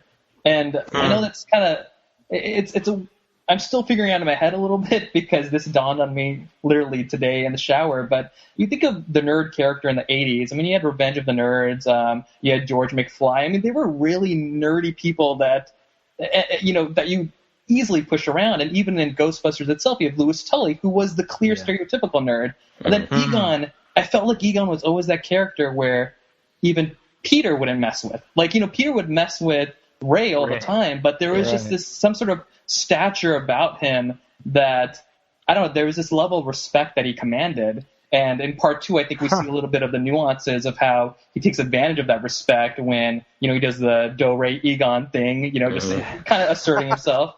When he purposefully gets Dana angry and then does the anger test on her, the heat thermal test. I mean, he was kind of being dickish, but like it was weird. So, I mean, I always wanted to know what was going to become that character. Because I felt like I understood who Ray was, I understood who Peter was, I understood who Winston was, but I always thought that Egon was kind of this enigma, and but also I felt kind of the glue that brought the Ghostbusters together. I think oftentimes Ray is considered the heart of the Ghostbusters. I do think so, but I think that Egon is the glue that brings everyone together. Yeah, the idea of him as the cool nerd. That's really interesting. Like, I never thought about that, but that's really true. Like, he's never mocked for his intelligence. Right. And he also, I feel like he's the only one that challenges Peter. I mean, the first scene in Ghostbusters 1, right? And it was always very violent to me in this odd way. I really felt bad for Ray, because the first scene you see Ray, Peter goes up to him, jumps up and slaps him over the head and says, I was in the middle of something, right? And I'm like, wow, like, why would you do that to a friend? And then the way that he teases Egon is so different. He does the knocking, the Egon, and and he gets startled. And then, I forget the exact lines, but, I remember Egon saying, like, that would have worked if you let me do it. Or, so there's just this assertion of confidence about him from the first scene that I always found was so interesting. So, well, and Janine's attracted to him. Yeah, and he says Printer's dead. Women find him attractive. He was right. That's really interesting. Now, so Brian, you said you did like the double feature. Yeah, I enjoyed it. And I mean, what were some other differences between the films that sort of jumped out at you? It's hard to explain. It reminds me almost of the Lethal Weapon movies. How you got the first movie, and you're just making the best movie you possibly can. You're like going for broke. You know what I mean? You're like putting everything you can into these characters and like coming up with these really. You're discovering these people too. You know what I mean? You're being introduced to everything. They're discovering their weapons. They're discovering, okay, well, we can keep them all on this wall, but what does that even mean? Like, what is this thing that we contain these ghosts inside? Right. The EPA is trying to figure out what that thing is, and there's a lot of discovery going on. And then when you go. So that's, it's just natural conflict from what's going on in this movie. But then when you move ahead, you have to like manufacture conflict. And like in the Lethal Weapon movies, it felt like they got a little bit more and more lighthearted as they went along, and just a little more, not manufactured, but you know what I mean? They didn't feel as earnest as the earlier ones to me. Like I would say 1 and 2 to me. 3 and 4 versus 1 and 2 for the Lethal Weapon movie. So I felt like in Ghostbusters 2, which again I enjoyed, it was super fun, but it felt like they had to like manufacture this conflict that I didn't find as interesting, like separating the Ghostbusters. Right. Like, I just wanted them to like. It was like undoing the ending of the first movie. Well, we were talking, Zaki and I, we were chatting about this. Aaron and Sean, earlier we were chatting about this today. It was sort of weird to me watching the movies directly back to back how at the end of the first Ghostbusters, there's something really cool about like all those extras that they have on the street, like cheering them on after they've just saved the day, and it makes it feel really palpable, like this fantasy film. Like it really grounds it in real life New York, you know, and like they're these heroes, and you know, newspaper articles, Larry King's talking about them. And then in the second film, it starts off where no one like believes in them anymore. It almost like they didn't remember what happened, or like didn't read a newspaper, or like, you know, all had their minds wiped. So, you know, they're like, oh, you believe in this hocus pocus stuff that isn't real? It's like, no, you all saw it. He saved the world. Yeah, I agree with you, Brian, but I also have a counterpart. I just feel like the first movie worked so well is because you had these 4 underdogs. And if we did take it a place of success and say they built up franchises and, you know, everyone believed in ghosts now and they were just kicking ass, I just don't feel like it would be that same ragtag group of people that we fell in love with in the first one.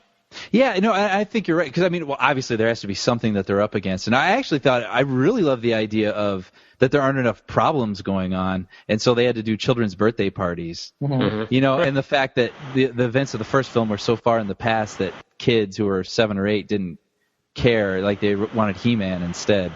You had to be at the birthday party. So I thought I really liked where it was going at the beginning. But I guess it just, then it was like, I remember they found the slime under the tunnel.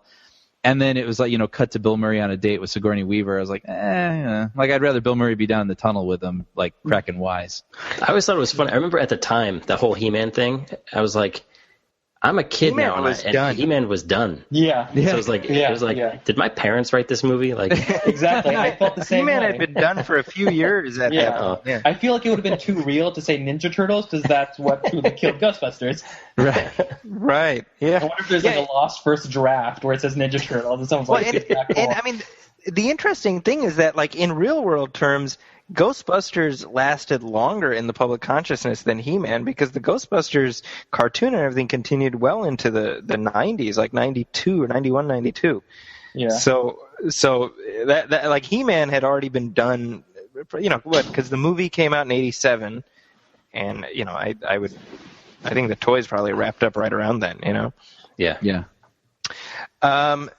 So, any other sort of like wrap-up thoughts on Ghostbusters and why it's a movie that matters, or Harold Ramis for that matter? I mean, we've really kind of glossed over his non-Ghostbusters output and just all the, you know, Caddyshack and Animal House and Vacation, Groundhog Day. Groundhog Day. Yeah. Groundhog Day. Now, actually, so speaking of that, now the word is that he and Bill Murray had a feud of some kind, or not a feud, but a falling out. Do you guys know any details behind that and where that stemmed from? No, not really. All I know is that in Groundhog Day, supposedly Bill Murray was stuck in the loop for 38 years, was it? Yeah, that Really? was... Yeah, he's I guess stuck the in the loop script- for like 38 years. It used to address it, and then they took it out. But they figure it's been about 38 years because they said it needs to be long enough for a person to actually change. Yeah, and like learn different languages and all that stuff too. Yeah.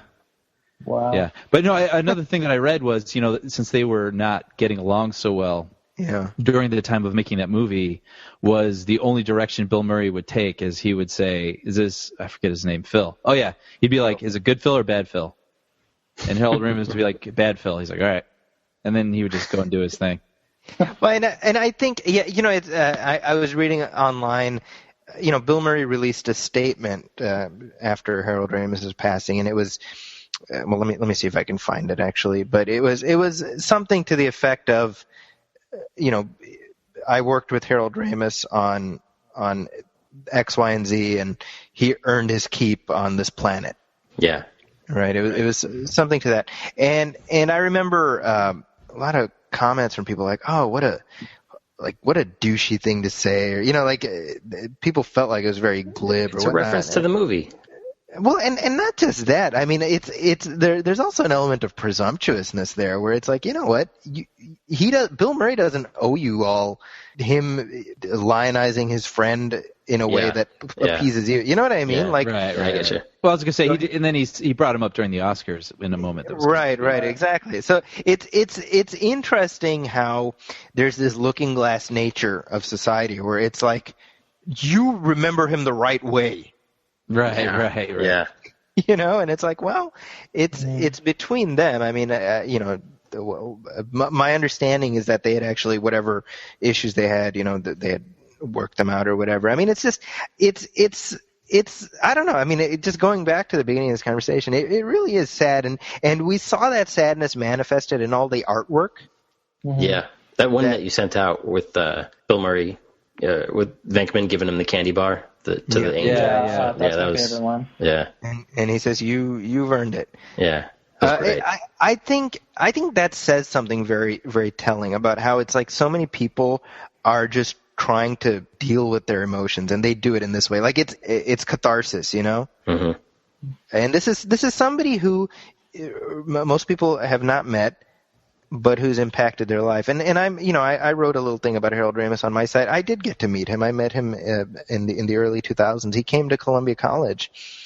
And you know, he was a Chicagoan, and he came to the school in Chicago, and just you know, that is one of my fondest memories of going to that school. You know, I remember him being so open and generous with his time, and just so many stories. He had so many stories to tell, and it is kind of a cliche, but it's really true in this case. He didn't have any airs about being a star. I mean, he was just he did what he loved, and he loved talking about what he did because he loved doing what he did, you know? Mm-hmm. Yeah. And you know, he really did make a mark on all those people that he talked to that day, and presumably people he talked to at other such events, you know? What's your favorite Egon moment? My favorite Egon moment? It's a subtle thing when in the first movie, what's his name?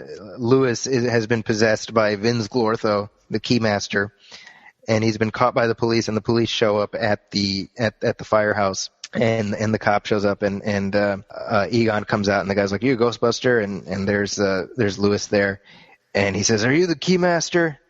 And Egon just pulls a little PKE meter out, and it's like, boop, boop, boop, boop, boop, boop. And he's just like, "You better bring him inside."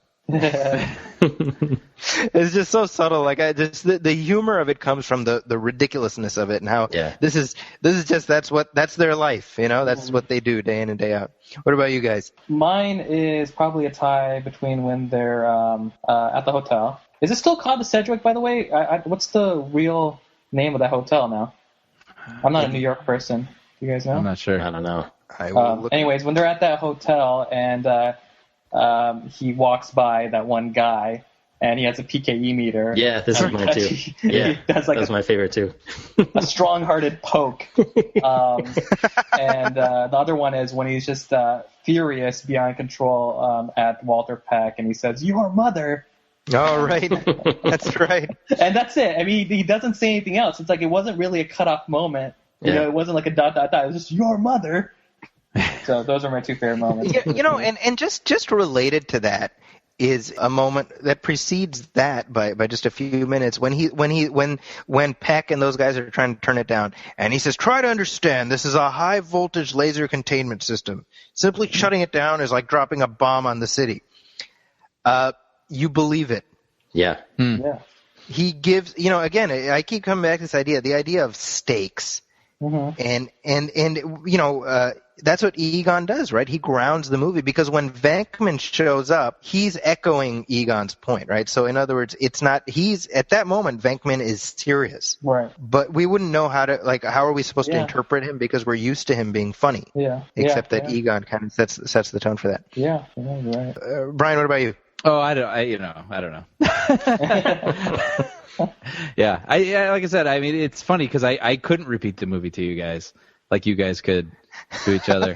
You know what I mean? Like I was happy to enjoy it again, almost like for the first time again the other night.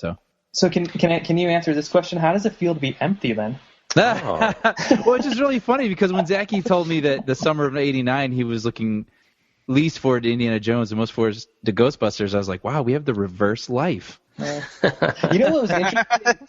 Just a quick tangent. I feel like Star Trek V and The Last Crusade had similar movie poster art in that it was kind of sketched out, right, and lots of heads. And then Ghostbusters 2 and Batman just had the symbol with a black background. And I always thought that was so much cooler. It's like, here it is. This is a brand. We don't need to say anything more. Yeah. It makes me think, like, could we imagine an Indiana Jones movie poster with just his whip and a hat or something like that? I don't know. I couldn't imagine it because I'm just so used to that sepia tone and the hand-drawn art. Right. Although I feel like that, I mean, the fedora is like iconic enough that you could do that as a poster, as like a teaser poster, if nothing else. You know, the only good moment to happen in Crystal Skull is in the very first, the opening when he comes out of the trunk and it follows his feet around the car, and then there's that shadow of him putting the hat on the car. And then it was all downhill from there. They should have just ended it right there. Credits. But the image, like you're saying, like the fedora and the whatever, like there's some iconography to it. You have the shot of him, the shadow putting the hat on, and then you have the theme playing in the background, and I mean that's just movie magic, right? Yeah. I mean, it really is. All right. So, by the way, Sameer, so the Sedgwick Hotel it was actually the Biltmore in Los Angeles.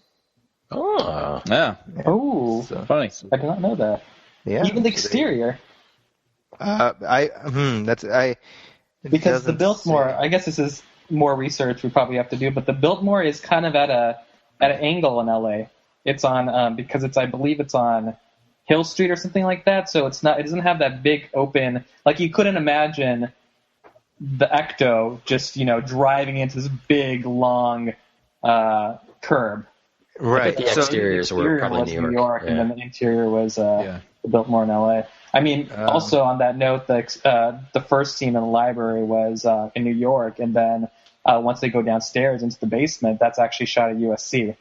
And I always tried to, because I went to USC and I would go walk around, and the name of the library was Dokini, and I would try to kind of figure out what was the maze that led them to that awful librarian ghost, half hoping that you're going to turn around and That's cool. No, it says here that they used it was both the exterior and the interiors, looks like. Oh, wow. But I'm looking at movielocations.com, but I might be misreading that. But have you seen the pictures of the Ghostbuster Legos that are coming out? Yeah, those look so cool. Yeah, don't they?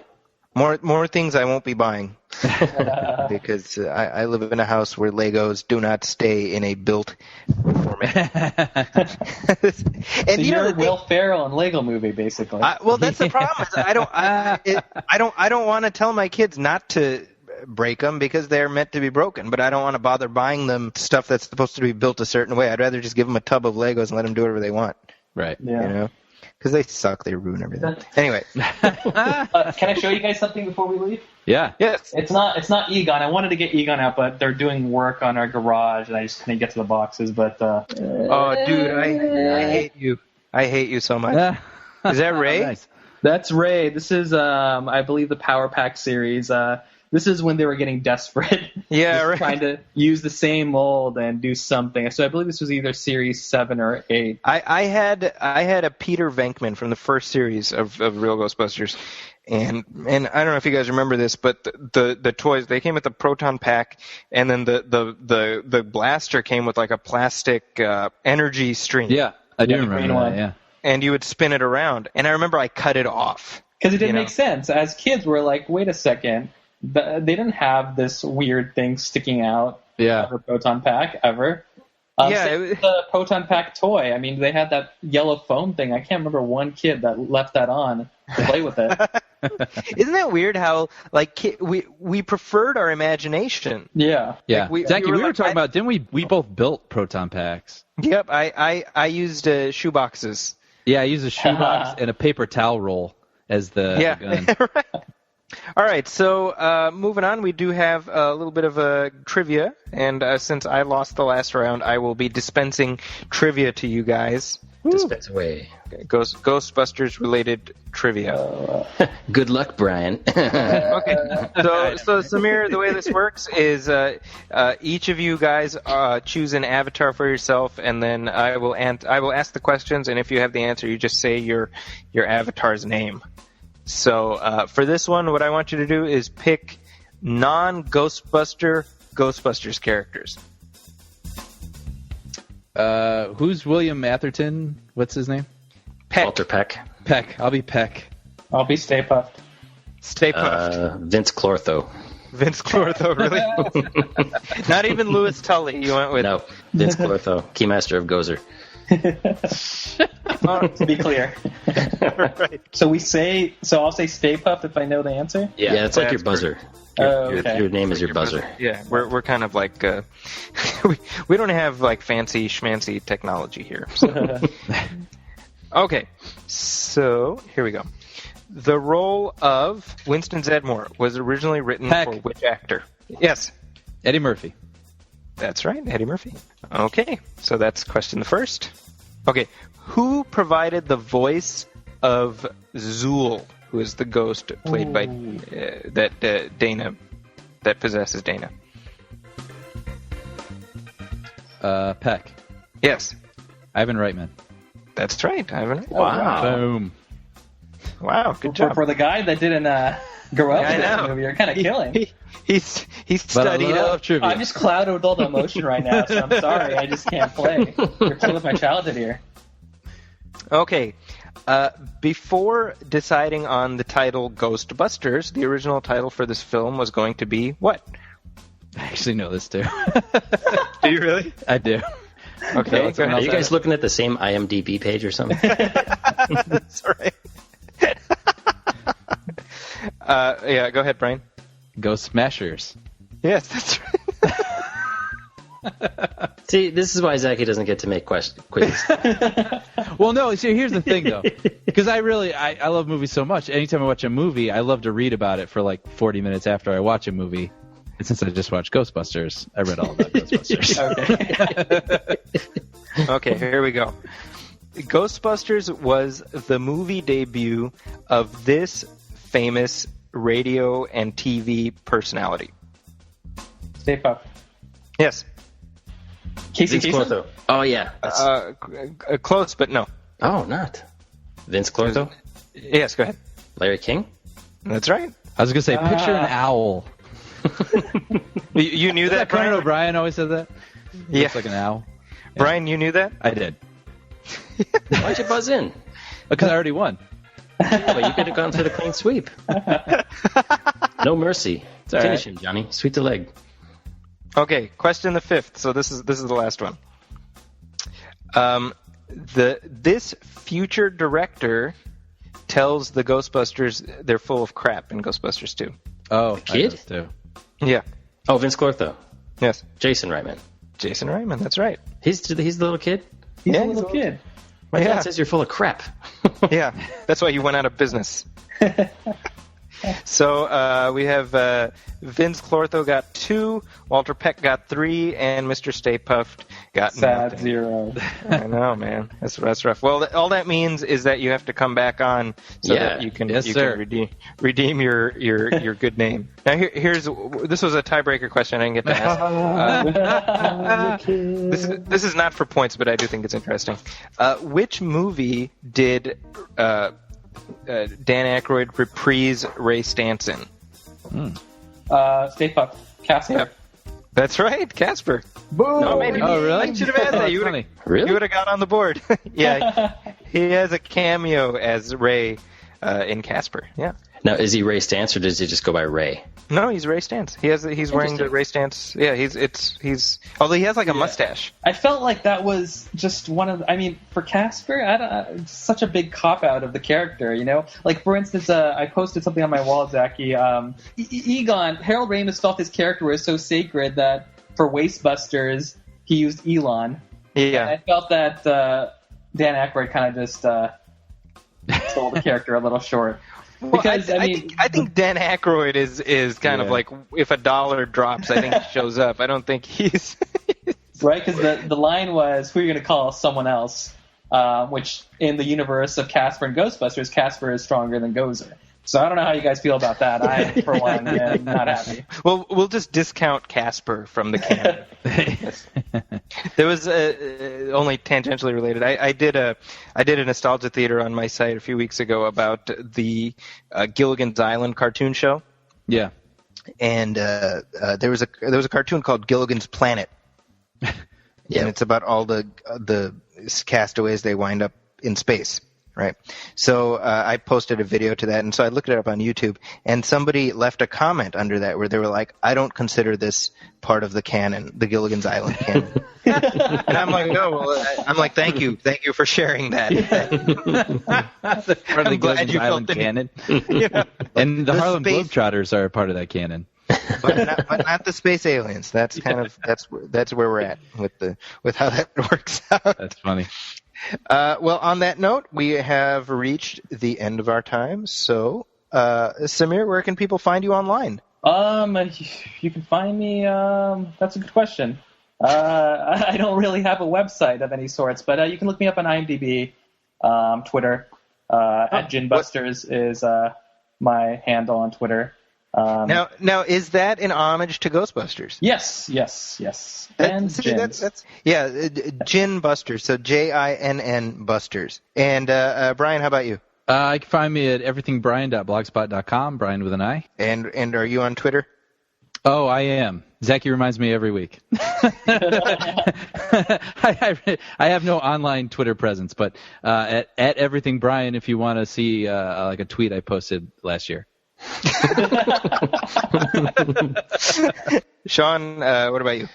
Moosehub.com. You can find us all at MrBoyProductions.com. You can find us at Facebook.com/MovieFilmPodcast, MovieFilmPodcast.com, and you can write us at MovieFilmPodcast@gmail.com. And are you on Twitter? No, and thanks to Adam Baldwin and that other schmo for reinforcing why I'm not on Twitter or want anything to do with it. You don't want your hate-filled comments getting out to the world? Good Lord. Seriously, that whole thing was just another reason why I'm staying Did you far away see from Twitter that, Sameer? I did not. Yeah, it's Nick Searcy from Justified and Adam Baldwin basically just started haranguing this somebody on Twitter who I'm assuming is gay, because they both came out against same-sex marriage, and it just turned into this. It was like something like you'd see in high school. Yeah. Oh wow. Like they were pantsing this guy, you know, and it's really like. I'd like to remember Adam Baldwin as Jane from Firefly, and yeah, I'd like to think he's not actually Jane, but that was unfortunate. That's awful. So, Sean, that's your reason for not having a Twitter account. It just reinforces why I'm not involved in it at all. Yeah, just like, I don't want to be anywhere close to that kind of crap. So, well, fair enough. And you can find Zaki on Twitter. Yeah, I know. I was like, there's no way for me to segue. You can find me online at zakiscorner.com. That's the AKIS Corner, and also at the Huffington Post, where my movie reviews appear regularly, as well as this show, which you will find every other week. I am also on Twitter at the AKIS Corner. And you can follow me, and I try not to be too offensive, but I do try to be funny. So hopefully you find something that you like.